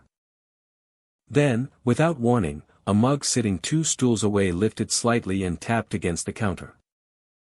Once. Twice. As if someone toasted an invisible friend. The traveler froze, searching for a cause. No breeze blew through. His chair did not creak. Yet he swore he heard low chuckling, like men sharing a joke too old to repeat. He left before night settled, but others stayed and witnessed more. The saloon lights flicker even when power is steady. Shadows cast by lanterns dance irregularly along walls, twisting like figures moving to music that no one alive can hear. Sometimes the piano hums a single note, so soft it blends with wind. A few have heard several keys play, forming pieces of songs long forgotten. Those who know the mining history say music once filled this room every weekend, miners celebrating survival of another hard day. On certain nights, laughter grows stronger. Deep, booming joy echoes from empty tables. It comes in waves, starting faint then rising to a full chorus, only to vanish in an instant. Patrons who sit still with drinks in hand feel the hair on their arms stand upright. Some claim the temperature drops as laughter swells, like spirits pull heat from the air. A slight chill in a warm desert saloon. Footsteps sometimes circle the room without visible cause. Heavy boots, slow and tired. The doors swing open though no one touches it, the hinges groaning like memory given form. When they look toward the doorway, it stands still again, empty frame swallowing quiet. One bartender working late swore he felt someone stand beside him. He heard breathing, low and steady, followed by the soft thud of elbow resting on wood. Yet when he turned, no one stood there. Still, the mirror behind the bar showed the faint outline of a man with broad shoulders and dusty hat. The moment he blinked, the figure disappeared. Only the reflection of empty room stared back. Local legends weave around these events. Some say the miners who died in accidents still gather here to celebrate the lives they lost too soon. Others believe the joy of old victories and paydays lingers stronger than death, replaying in echoes each night. A few whisper that one miner struck gold just before tragedy, his happiness locked forever inside these walls. His shadow returns again and again, unwilling to let go of that final high. Not all encounters are fearful. Many visitors describe feeling comfort rather than terror. The laughter carries warmth, not menace. As though ghosts remember Lithia's best moments, unwilling to abandon the place that held them. The saloon becomes a bridge between worlds. Where memories drink and dance like they never stopped. Yet for all the friendly echoes, something about Goodsprings at night holds mystery deep as the abandoned shafts beneath it. Lamps sway without wind. Chairs scrape across the floor though no feet push them. Cards appear scattered on tables in new hands, as though games continue without flesh and bone. Some swear they heard toasts raised in voices that tremble like dust caught in moonlight. A pair of tourists once sat inside near midnight, hoping to witness the stories themselves. For half an hour nothing happened. Then the door pushed open with a long creak. No one entered. A mug slid across the counter, slow at first, then quick as if eager to join company. Soft laughter spilled through the air. The tourists remained still, afraid to break the moment. They claimed they felt joy wash through them, like stepping into a celebration just beginning. When the laughter faded, so did the movement. Silence returned, heavy and complete. Morning changes everything. They have served drinks to shadows felt only in temperature. They have heard harmonica music drift across the floor long after closing. If you ever find yourself in Goodsprings, step inside the saloon near dusk. Sit at the bar quietly. Listen to the room breathe with history. You might hear a muffled laugh behind you. You might feel a stool shift as if someone settles beside you. And if a mug clinks without reason, do not fear. Raise your glass gently. Someone from long ago may be toasting with you. When the door swings open, and no footsteps follow, know that echoes of miners still gather here. Their shadows dance on walls. To music only they remember. They laugh in celebration of a time gone but not forgotten. Palmetto sits quiet beneath the Nevada sky, sun-bleached boards leaning like tired bones of a town long empty. Dust drifts through broken windows, sagebrush curls around fallen fences. And boots have not worn fresh prints down the street in decades. Once, the sound of wagons and voices filled the air. Miners traded stories at the saloon. Horses tied to posts stamped restless hooves. But when the mines dried up, people left. Board by board, Palmetto fell silent. Only wind remains now, rattling loose shutters like distant applause for a town forgotten. But not everything left. On some nights, when the moon hangs pale as old parchment and the air cools beneath desert stars, a horse appears galloping down the empty dirt street. Witnesses describe a dark shape moving swift and strong, mane whipping like black smoke, tail streaming behind it. Yet no sound follows. No snort of breath.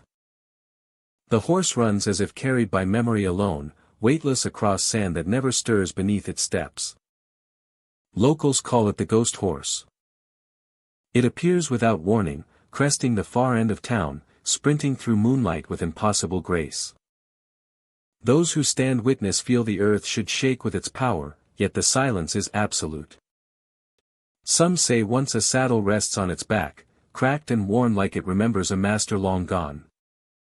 Others see only the horse, spectral and swift, eyes dark hollows that reflect starlight instead of life. It runs straight down the center of the old street, passing boarded storefronts and collapsed roofs as though time has not changed the world around it. Near the midpoint, just past the remains of the livery stable, the horse slows. From full gallop to stillness in a heartbeat.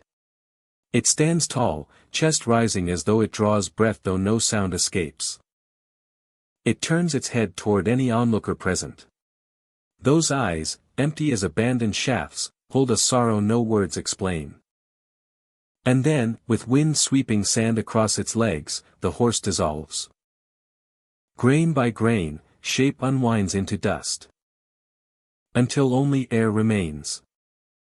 Some see swirling particles, like the desert claiming memory. Others watch it vanish all at once, leaving stillness so complete. The world feels paused. History written in old ledgers says Palmetto relied heavily on horses during its silver boom. Riders carried ore, supplies, and messages between towns. Legends tell of one miner who owned the fastest horse in the valley, loyal and fierce. The two were inseparable. But on a storm-dark day he rode into the hills and never returned. Searchers found only tools left scattered near a collapsed shaft. The horse was never seen alive again. After that, stories began. A horse running through town without sound, searching for a rider who would never mount its saddle again. No one knows whether that story births the ghost or simply gives it meaning. One modern traveler camping near the ruins woke to movement outside his tent. Thinking wildlife passed through the abandoned streets, he stepped out with flashlight in hand. The town stood silver blue under moonlight. He heard nothing, but dust swirled in a straight line down the street as if something swift moved ahead of wind. He stared. A horse emerged from that dust, shape growing clearer with each silent stride. The horse slowed, looked toward him with hollow eyes that reflected the moon, not the flashlight. For a breath everything stilled. Then wind picked up, scattering the form like smoke. Only swirling sand remained. The traveler left at dawn. Footsteps never returning. Another sighting came from a group exploring ghost towns at dusk. They walked Palmetto's main road, sun slipping behind mountains, while photographing decayed buildings. One woman noticed movement behind her. She turned. In the distance, a horse ran toward them, mane flowing, hooves kicking up no dust.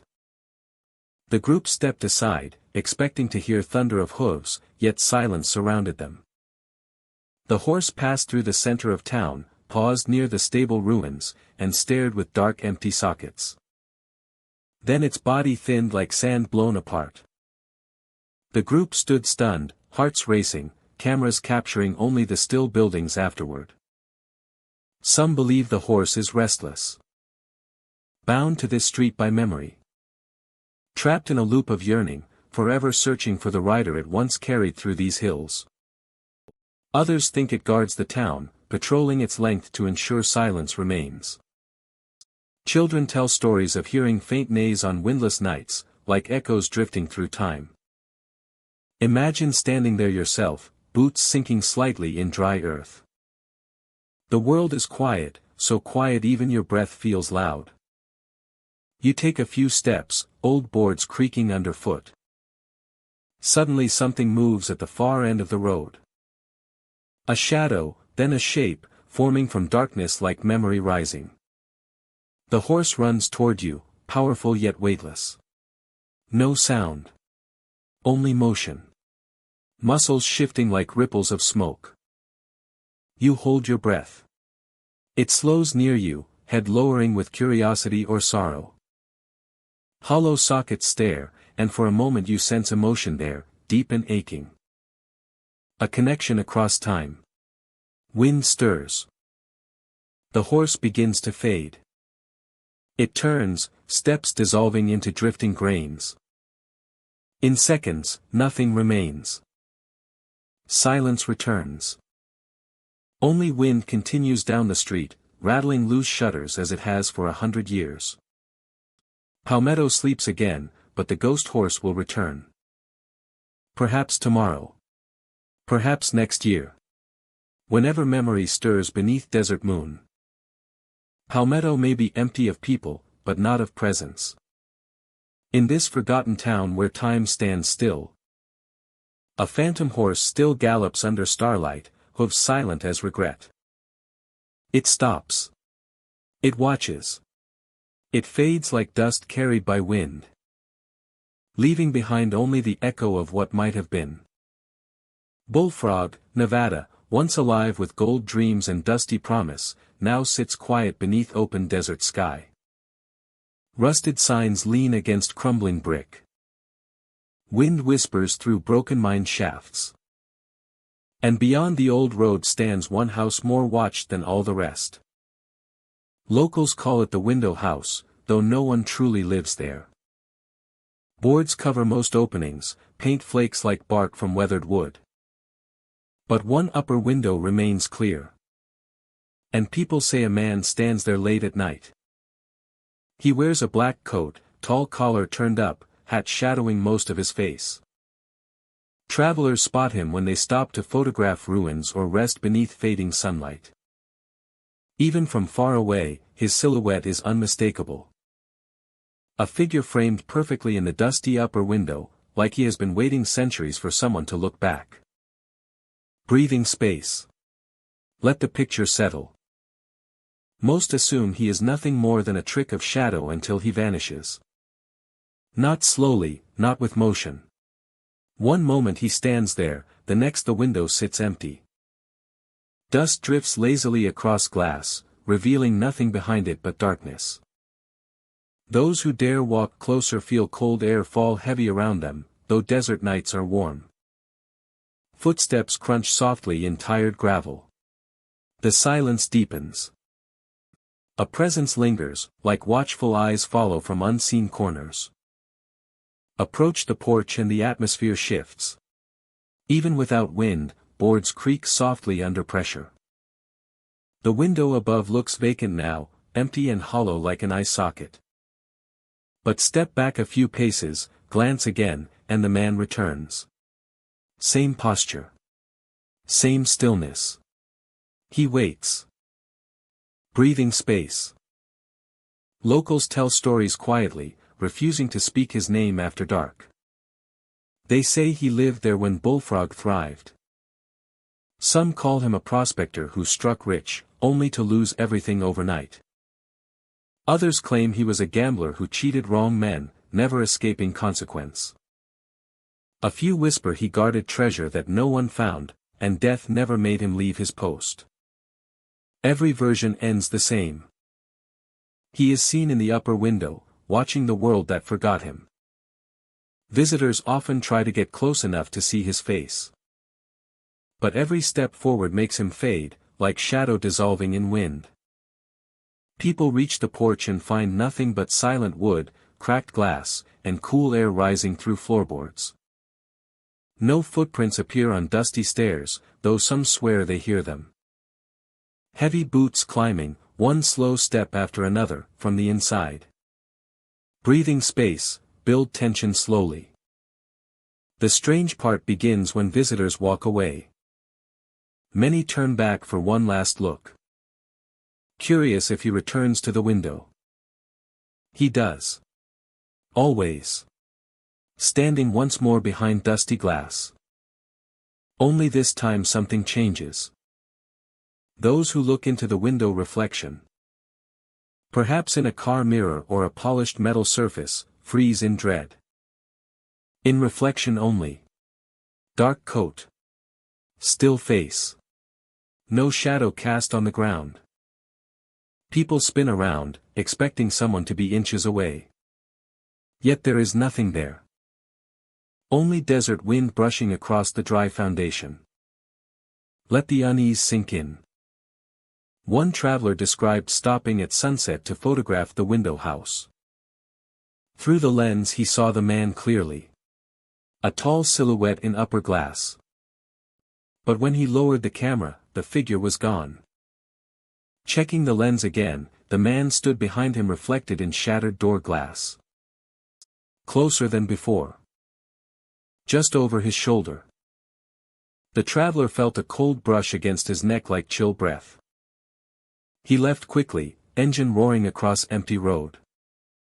Another visitor said she saw the figure standing in window while she stood far at gate. When she stepped forward, he faded into dark. She returned to her car shaken but curious. Adjusting her rearview mirror, she screamed softly. There he was, reflection sharp behind her seat, coat black against fading sky. She turned around. But in mirror, he remained, unmoving.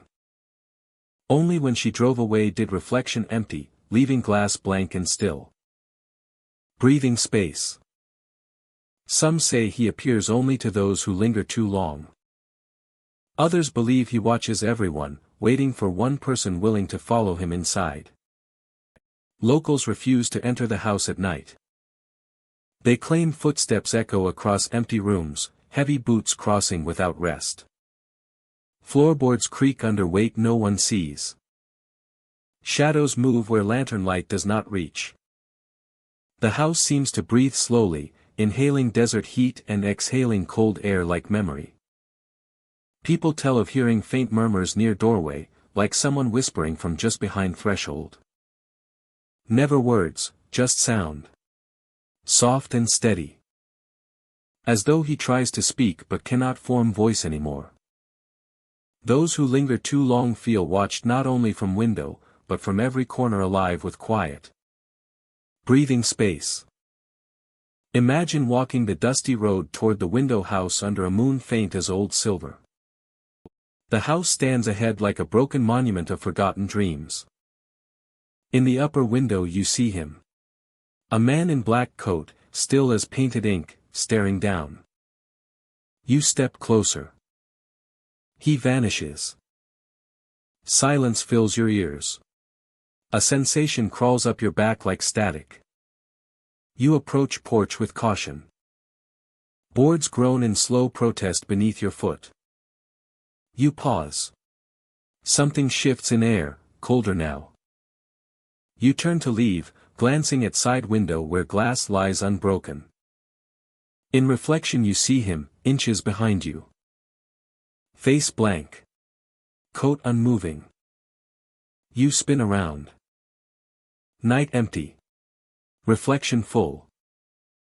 Breathing space for closing tone. Bullfrog remains mostly silent now, just dust, ruins, and desert wind.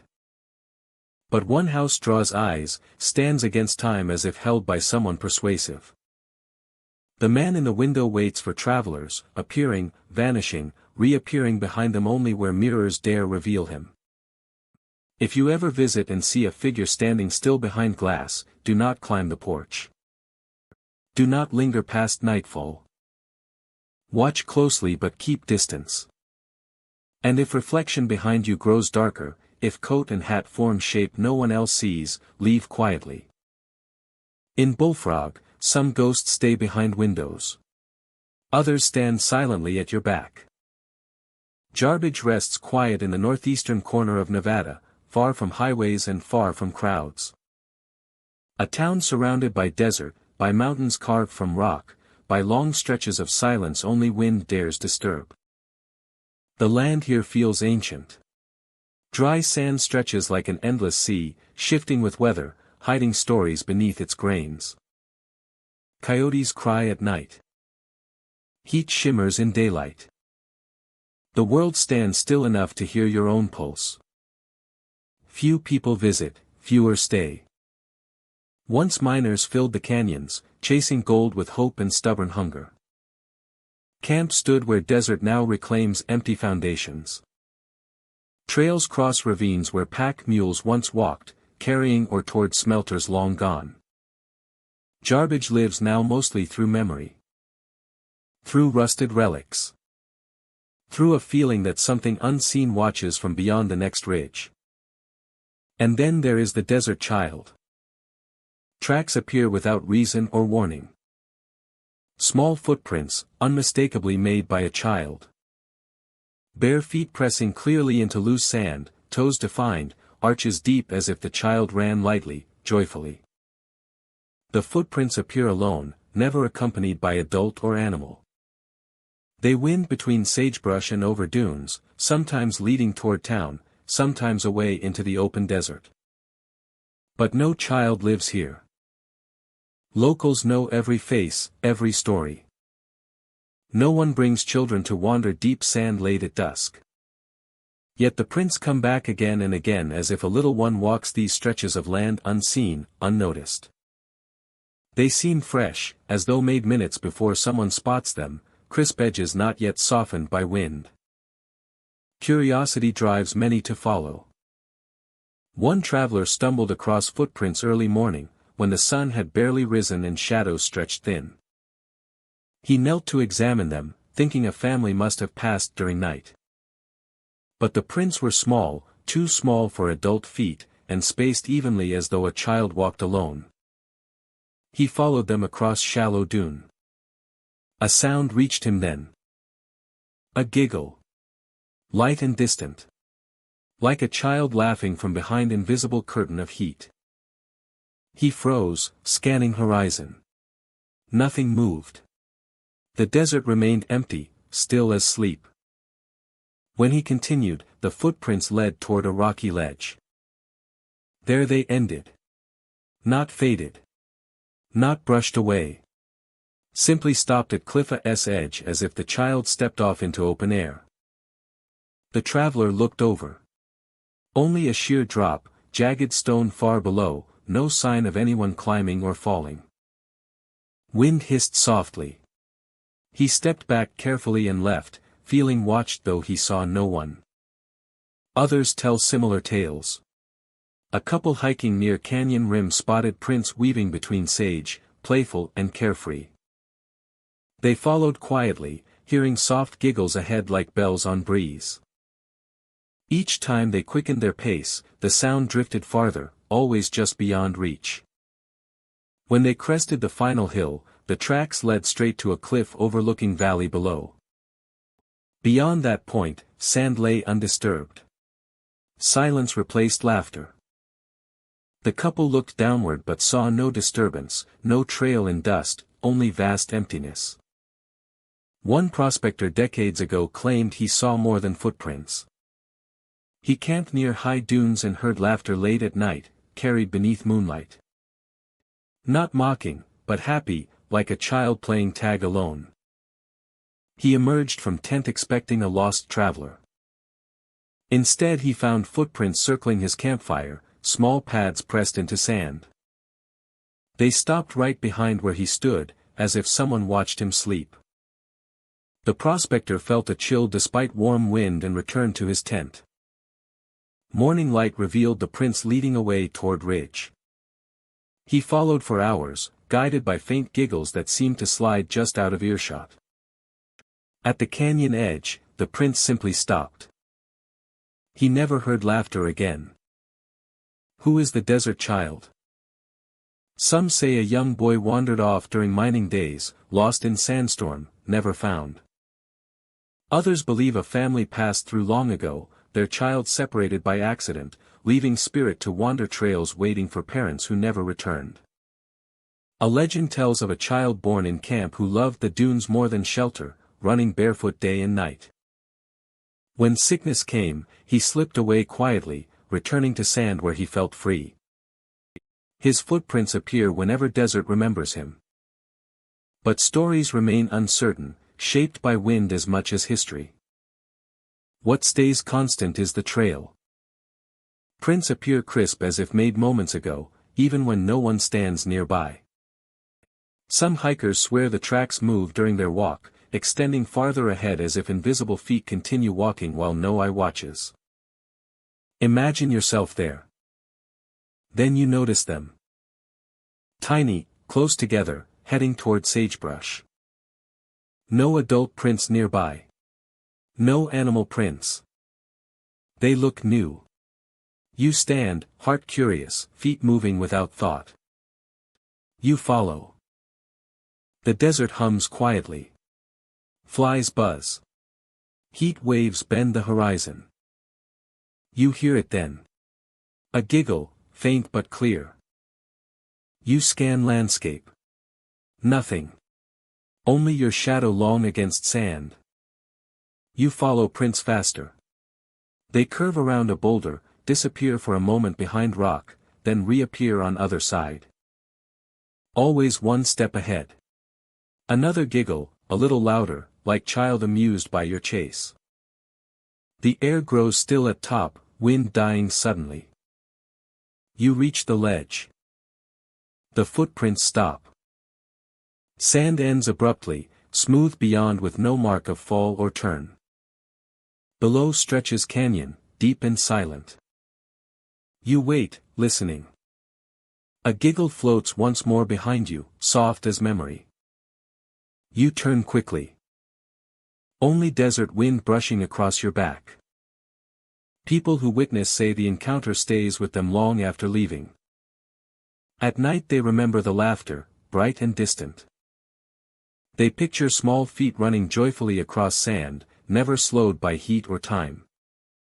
Some return hoping to see footprints again, not out of fear but longing to understand. Jarbidge lives quietly, a desert town holding more sky than population. But footprints appear where none should.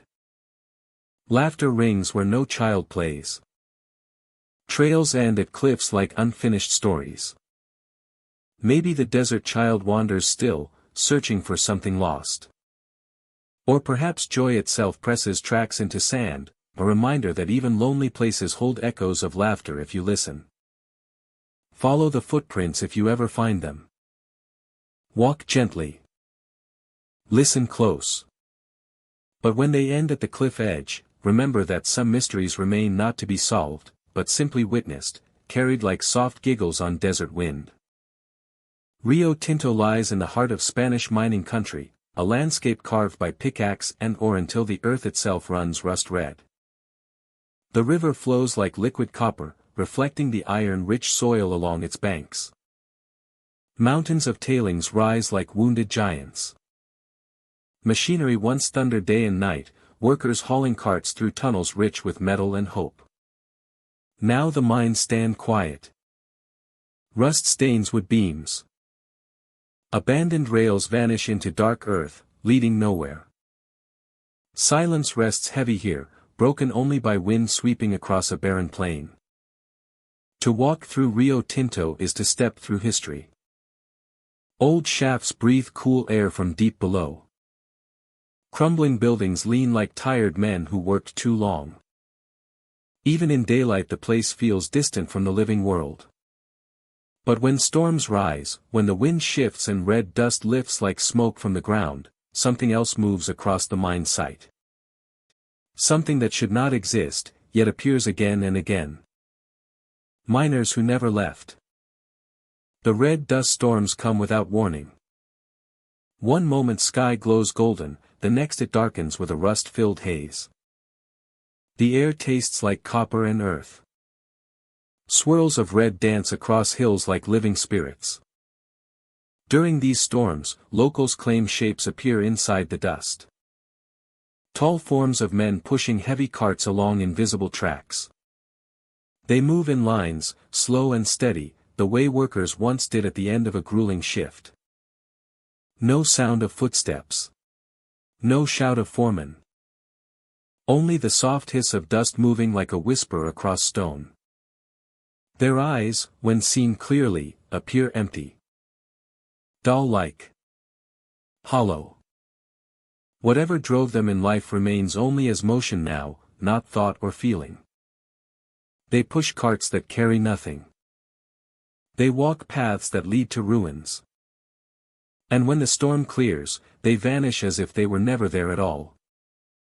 One evening a photographer visited, hoping to capture the beauty of rust-red earth at sunset. As he set his tripod, wind began to rise. Dust swirled low at first, then lifted into a moving cloud. The sun turned the storm bright orange, as though fire burned within it. The photographer stepped back, shielding his face. Through the shifting red he saw silhouettes. Men walking single file. Some bent forward as if under invisible weight. Carts rolled beside them without wheels touching ground. Shapes flickered like old film, fading in and out with each gust.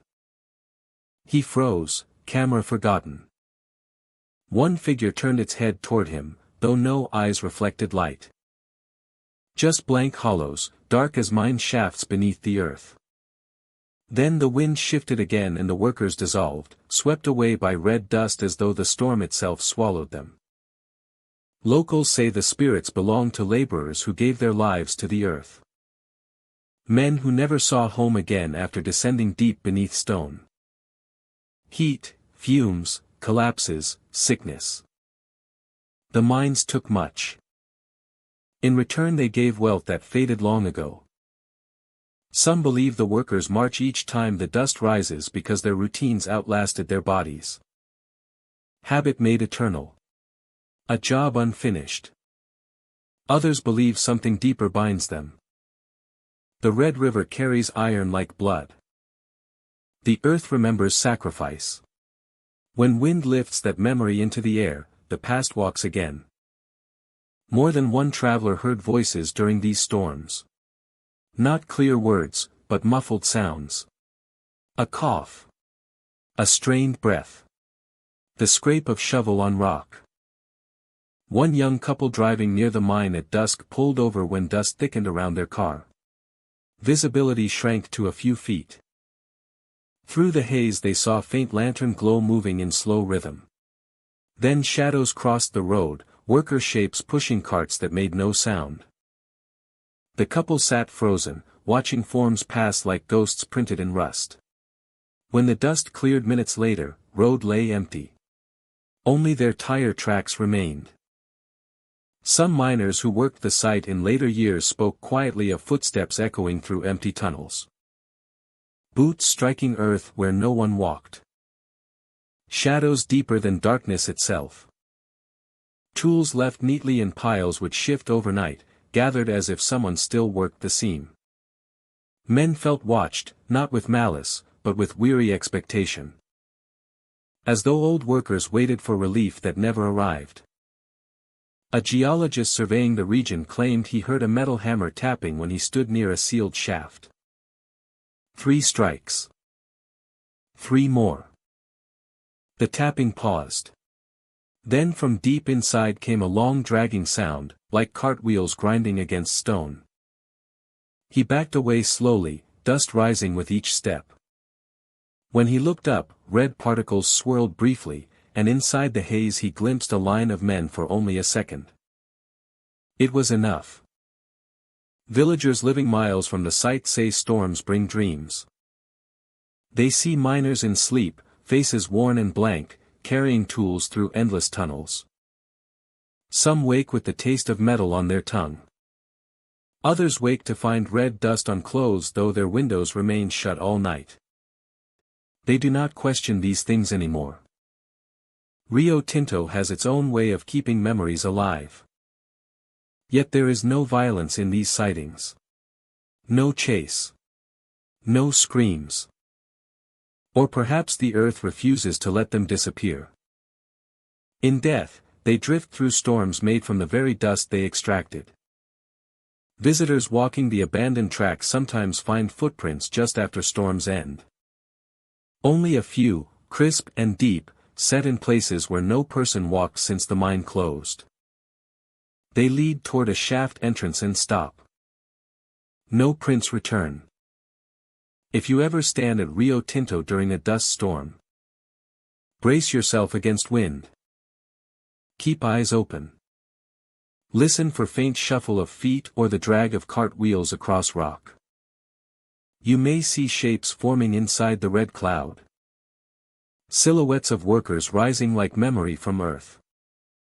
They will not approach. They will march along paths invisible to the living. Eyes empty as broken porcelain. Moving forever through storms that erase them as quickly as they appear. And when the red dust settles, the world looks normal again. Silent. Still.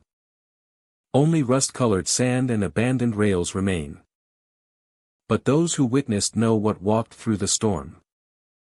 The miners of Rio Tinto. The ones who never truly left. The land remembers their labor. The wind carries their shapes. And the red dust tells their story. When the storm begins to rise.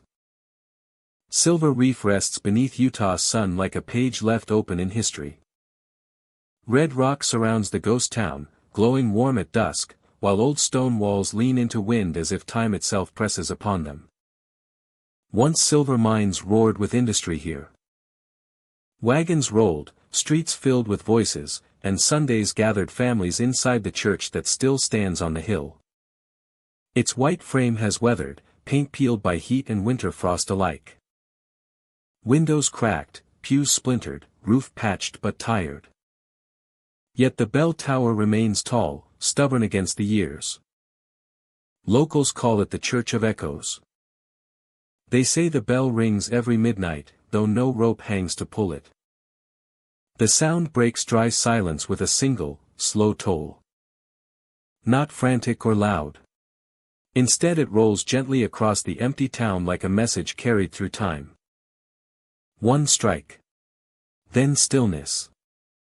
One strike again. A rhythm patient as breath. Some say clouds pass quickly whenever the bell sounds, as if sky listens too. During day, the church sits harmless, doors creaking softly when wind slips through. Inside smells of old dust and forgotten prayers. Sunbeams cut through cracked stained glass, coloring floorboards in faded blues and reds. Pews, dusty and broken, lean crooked in uneven rows. At the front stands a pulpit cracked down the center, as though the wood split from years of silence. And yet the air feels strangely alive. As if someone still stands where sermons once filled the room. Visitors entering alone often pause just inside the doorway. The quiet is deep, full, like it waits for sound. Then faintly, softer than footsteps on dry wood, a hum begins. A hymn. Notes float through the air like warm breath on cold glass. Some travelers step closer, heart steady yet unsure. The hum continues, not from any corner, but from the room itself. Those who gather courage to sit in one of the old pews sometimes test a whispered hum of their own. The moment they do, the church responds. Not loud, but clear. A second hum joins, matching pitch like someone unseen stands beside them. Two tones blend, weaving through silent rafters. A harmony forms that feels older than the broken boards beneath their feet. When they stop humming, the echo lingers a breath longer, as if reluctant to let go. Then it fades into stillness once more. One historian visited at dusk, notebook tucked under arm. He stepped through the door with camera and curiosity, expecting dust and nothing more. But as he moved among the pews, tapping weathered wood, the air shifted. A soft hum drifted from behind the altar. He hummed one uncertain note, thinking it wind. Immediately another note answered, pitched low and warm, echoing through rafters. He left quickly, breath shaking, but returned the next day determined. Daylight brought quiet. Only when the sun dipped and shadows stretched long did the hum return. Another account came from a pair of hikers seeking shelter from summer heat. They rested inside the church with canteens and maps spread across a pew. Their voices carried lightly as they talked. Suddenly both stopped mid-sentence. A faint melody rose around them, gentle and sad. They felt hairs lift along their arms. One hiker whispered a humming reply, steady and calm. The church answered with harmony, like two old voices remembering a song they once shared. When the hikers left, neither could shake the feeling that something alive still dwelled between those walls. The origin of the music remains a mystery. Some say a choir once practiced here nightly, their voices strong as mining dreams. One legend tells of a devoted singer who stayed behind during a terrible storm, humming hymns alone as roof beams shook. When miners returned, they found only her shawl on the pew, the church filled with silence. Perhaps her voice remains, woven into stone and wood. Others believe memory itself lingers, a sound trapped like light inside old glass. Those who seek the church at midnight may witness its other wonder. When shadows fall deepest and desert cools, the bell above rings. No wind moves it. No person pulls a rope. Just one slow toll. Then silence. Minutes later, another. Campers nearby have leaned out of tents, watching tower silhouettes stand firm under moon. They listen, hearts still, counting each ring. Always the same slow pattern, like heartbeat of the town itself. Imagine being there. Night quiet as breath, stars bright above red canyon walls. You walk the dusty street toward the church. Its silhouette rises pale against sky. You push the door gently. It sighs open, wood groaning like memory stirred. Inside, moonlight stretches across pews through broken glass. You sit, dust floating through beams of silver light. The room is still. Your pulse softens. Then, faint as dawn wind, humming begins. You close your eyes. The song is familiar though you have never heard it. Something in it eases your chest, as though comfort spreads from old walls. You hum back without thinking. The room answers. Not echo, but presence. Two tones weaving through time. Voices that never fully left. You feel warmth in the air where none should be. You open your eyes expecting someone near, but pews remain empty. Then a bell rings above. A single note drifting through the night. You feel every hair rise on your arms. The church falls quiet again. Only the whisper of your own breath remains. You stand slowly, footsteps gentle on creaking boards. As you exit, you glance back. The doorway frames darkness, calm and waiting. The hum fades behind you like a farewell sung low between memories. Silver Reef may be quiet now, mines empty, and streets swallowed by red desert earth. But the Church of Echoes still holds a voice. A bell that rings without rope. A hymn that hums without singer. A reply to anyone brave enough to hum back. Time may erase buildings and names, but sound lingers. Memory lives in air and stone. And in Silver Reef, music still fills the night. For those who listen. A haunting hymn from a church that refuses to fall silent. Gold Point stands in the Nevada desert like a memory folded in sunlight and dust. Wooden storefronts lean tiredly against each other. Rusted signs cling to cracked beams. Old cars sit half sunk in sand, their chrome dulled by wind and time. In the heart of the ghost town rests a small post office. Its paint faded, windows clouded with age. The door swings gently when desert gusts move through, as if someone still comes and goes. Mail slots remain lined in neat rows, metal softened by decades of silence. By day, the building sits harmless and still. Visitors wander through, brushing sand from their boots, snapping photos of forgotten history. Dust floats through slanted beams of light, landing softly on counters where envelopes once stacked high. The faint scent of old paper lingers, along with a hint of dry sage and rust. But when the sun drops behind distant hills and the town sinks into night, the old post office wakes in ways that should not be possible. Campers who stay nearby claim to hear the slam of mailboxes long after midnight. Sharp metal clicks echo through empty street, followed by deeper booms as if someone sorts letters with impatient force. Each slam sounds crisp and deliberate, repeated with rhythm like footsteps pacing. Yet no light shines inside. No shadows move across the dusty windows. Only sound marks the movement of hands unseen. Breathing space. Let imagination open. Those who enter at night with nerves of steel speak of hearing letters rustle on counters, though no breeze stirs. Some claim they saw mailboxes hanging open, swinging back and forth as though recently used. Others find envelopes scattered across the floor, unstamped and yellowed as though written decades ago. When picked up, each bears a name. Not random names. Their names. Not random names. Their names.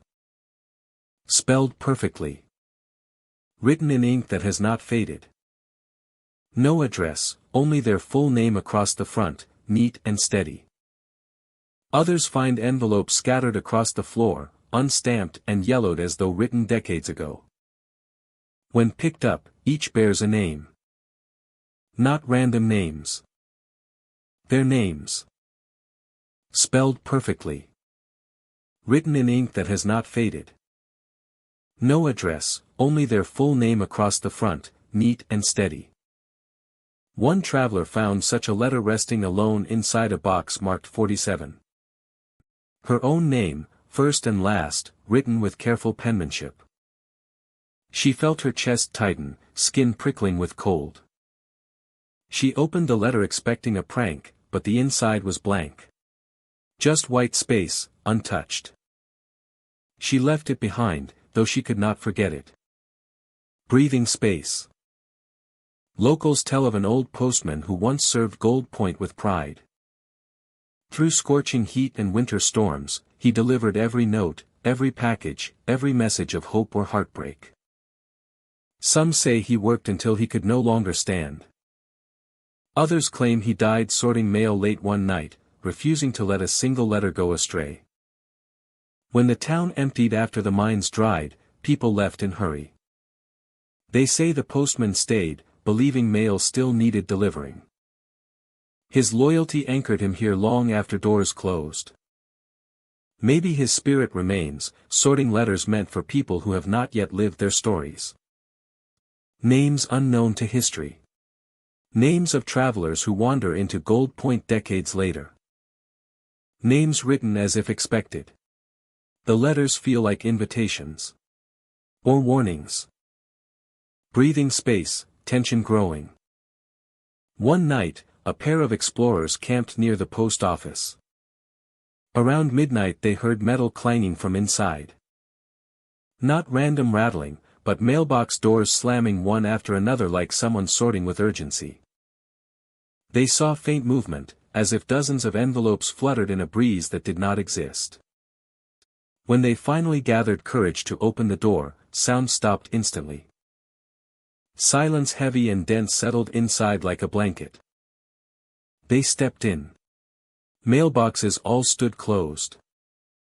Counters cleared of dust only in small squares, shaped like envelopes once lay there.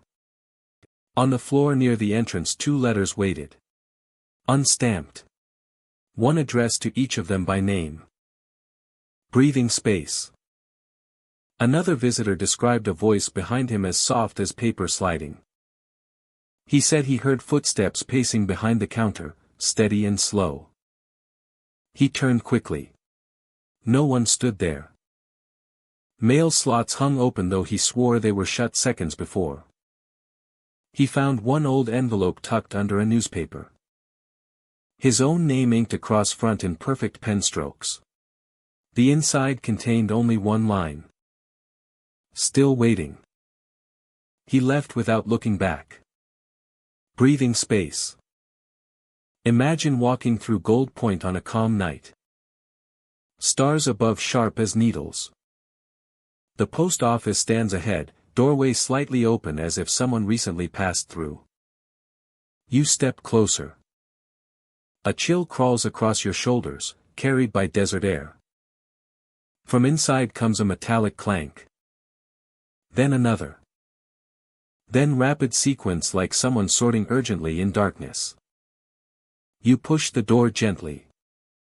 Dust swirls around your feet as if stirred by movement seconds ago. You shine a light across rows of boxes.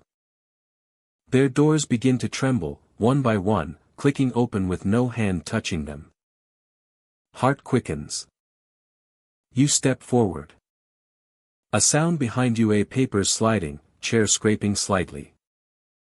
You turn. Nothing there. Only still air filled with scent of paper and iron. You notice an envelope sitting neatly on the counter. You hesitate. You reach out slowly. The paper feels cold, colder than night. You open it expecting words. But the page remains blank. Empty space inside like silence waiting to be filled. You hear a faint exhale behind you, as if someone tired from sorting mail watches in relief. Breathing space. Gold Point holds its ghost gently but firmly. A postman who never abandoned his duty. A man who still sorts letters long after the world forgot his route. He delivers names to those who visit, sometimes blank, sometimes bearing words short and heavy as stone. Visitors leave uneasy, wondering why their names appear and what message waits unwritten. If you ever wander near the post office when the moon stands high and wind sleeps quiet, listen for the ringing slam of metal doors. If the sound draws you in, step carefully. And if you find an unstamped letter waiting with your name in perfect ink, consider it a greeting from the postman who never rests.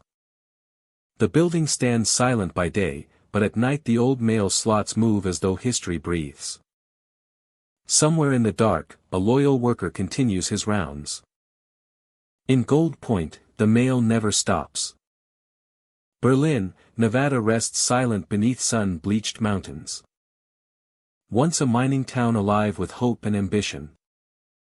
Today only wind moves freely through cracked walls and fallen timber. Rusted equipment lies scattered like forgotten bones of industry.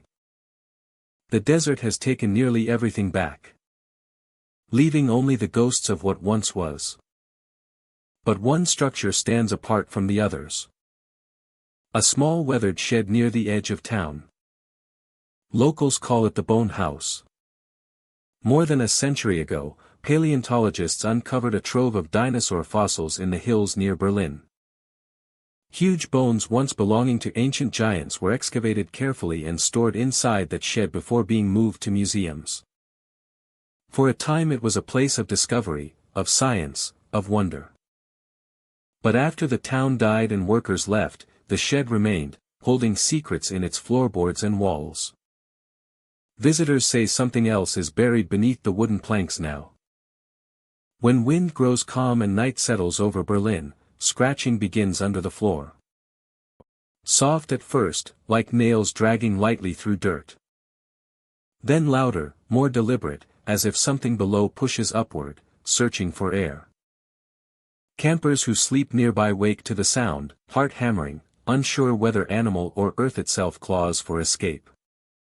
Some brave travelers enter the bone house by flashlight, boards creaking beneath each step.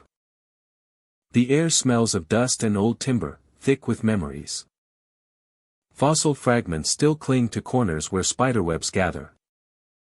A single window glows faintly with moonlight, illuminating patches of dirt beneath loose floorboards. Stand there long enough and you may hear it, a faint scraping below, a restless shifting like stone grinding bone. No animal tracks lead inside. No tunnels break the surface. Yet the sound continues, impossibly alive. One visitor swore he heard breathing beneath the boards. Slow. Heavy. As though something enormous lay buried just a few inches below, exhaling patience into the earth. He leaned closer, ear nearly touching the wood. The breath stopped. Silence filled the room like held air. Then a knock came from beneath. One slow strike, followed by another. He ran without looking back. Others tell of nights when a pale face appears between the cracks in the shed wall. Not clear, but just bright enough to notice. A smooth shape where no light should be, eyes wide and still, mouth curved in a smile too calm to feel human. The face watches until noticed, then slips away like mist vanishing through timber. Some believe the face belongs to the spirit of a miner who fell into a dig site.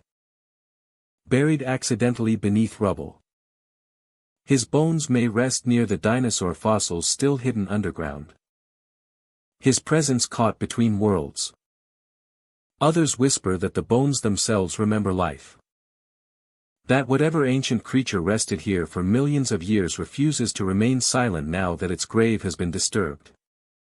Berlin has always been a place of unfinished stories. Miners left quickly when silver dried and promises faded. Families abandoned homes, food still on tables, tools left leaning. The bone house stands like a memory stitched from wood and bone, holding both human and prehistoric history in its belly. Imagine visiting at dusk. The sky bruises purple, stars waking one by one. You approach the shed, footsteps crunching over gravel. Wind sighs through broken beams. The door hangs crooked, but you push it open carefully. The smell of dry earth rises. Moonlight spills through gaps in the roof like thin silver threads. You step inside. The room is small. Empty except for dust, crates, and broken tools. You stand still, listening. At first, nothing. Just your own breath. Then a faint scratch. The scratch grows louder, then stops. Silence. You wait, pulse trembling in your throat. A soft tapping follows a one tap, then two, slow and rhythmic like knuckles knocking wood from beneath. From the edge of the floor, a pale shape peers up. A face, barely visible through the gap, skin white as bone washed in moonlight. Eyes wide, unblinking. A slow smile stretches across its features. Calm. Patient. As if it has been waiting for you. You inhale sharply and step back. The face fades, slipping into darkness. The scratching resumes, more frantic now, like something eager to rise. You leave quickly, closing the door though no lock remains. The bone house lingers behind you, a shadow against the desert. Wind resumes its whisper along sand. Yet even hours later, you recall that face clearly, imprinted behind your eyelids when sleep tries to claim you. Some who camp near the site report hearing footsteps outside tents after midnight. Light, careful steps circling campsites. One camper saw footprints in dust next morning, shaped not like boots but bare toes and heels. Small. Human. Fresh. They led toward the bone house, disappearing beneath its broken porch. Others say the shed glows faintly some nights. Pale light flickering from within though no lantern burns. A gentle pulse like breathing. One historian who spent a night photographing ruins captured something strange, an image where the Sheetah's doorway shows faint outline of a face. Eyes bright like polished stone. He insists nothing visible stood there when he took the photo. Berlin invites quiet reflection during daylight. Visitors wander ruins, imagining lives once lived here. But after dark the town feels different, as if history wakes. Shadows stretch longer. Air grows colder. The bone house becomes more than an old shed. It becomes a threshold, a place where past and present breathe together. Whether the scratching beneath floor is animal, echo, or something older, no one can say. Whether the pale face belongs to ghost, memory, or imagination twisted by silence, the desert offers no answer. But every story ends the same. If you ever stand in Berlin beneath moonlight, listen closely. The desert grows still at night, and even your own heartbeat seems loud. You might hear faint scraping rising from ground, persistent and slow. You might glimpse pale skin between cracked boards watching you softly. It will not speak. It only smiles. A smile that feels like invitation, or warning. In Berlin, the ground remembers everything buried in it. Ancient bones. Lost miners. Forgotten lives. And in the bone house, something beneath the floor tries to rise, scratching gently toward open air as though eager for someone to listen. And now we leave the abandoned towns of Nevada behind, or maybe they follow us as dust clings to shoes after a long walk. 20 towns where laughter faded, people vanished, yet spirits stayed. Where saloons echo with unseen glasses, schoolhouses whisper with lost children, and minds breathe like lungs of the earth. Thank you for walking through these dead streets with me tonight. I hope your lights are still on, and there are no footsteps in your hallway. If you ever visit Nevada and pass an abandoned town, remember. Just because it looks empty, does not mean you are alone. Before you leave, tell me in the comments. Which ghost town chilled your soul the most, and would you dare spend a night there without light? Good night, dear listener. Sleep well, If the whisper at your window lets you.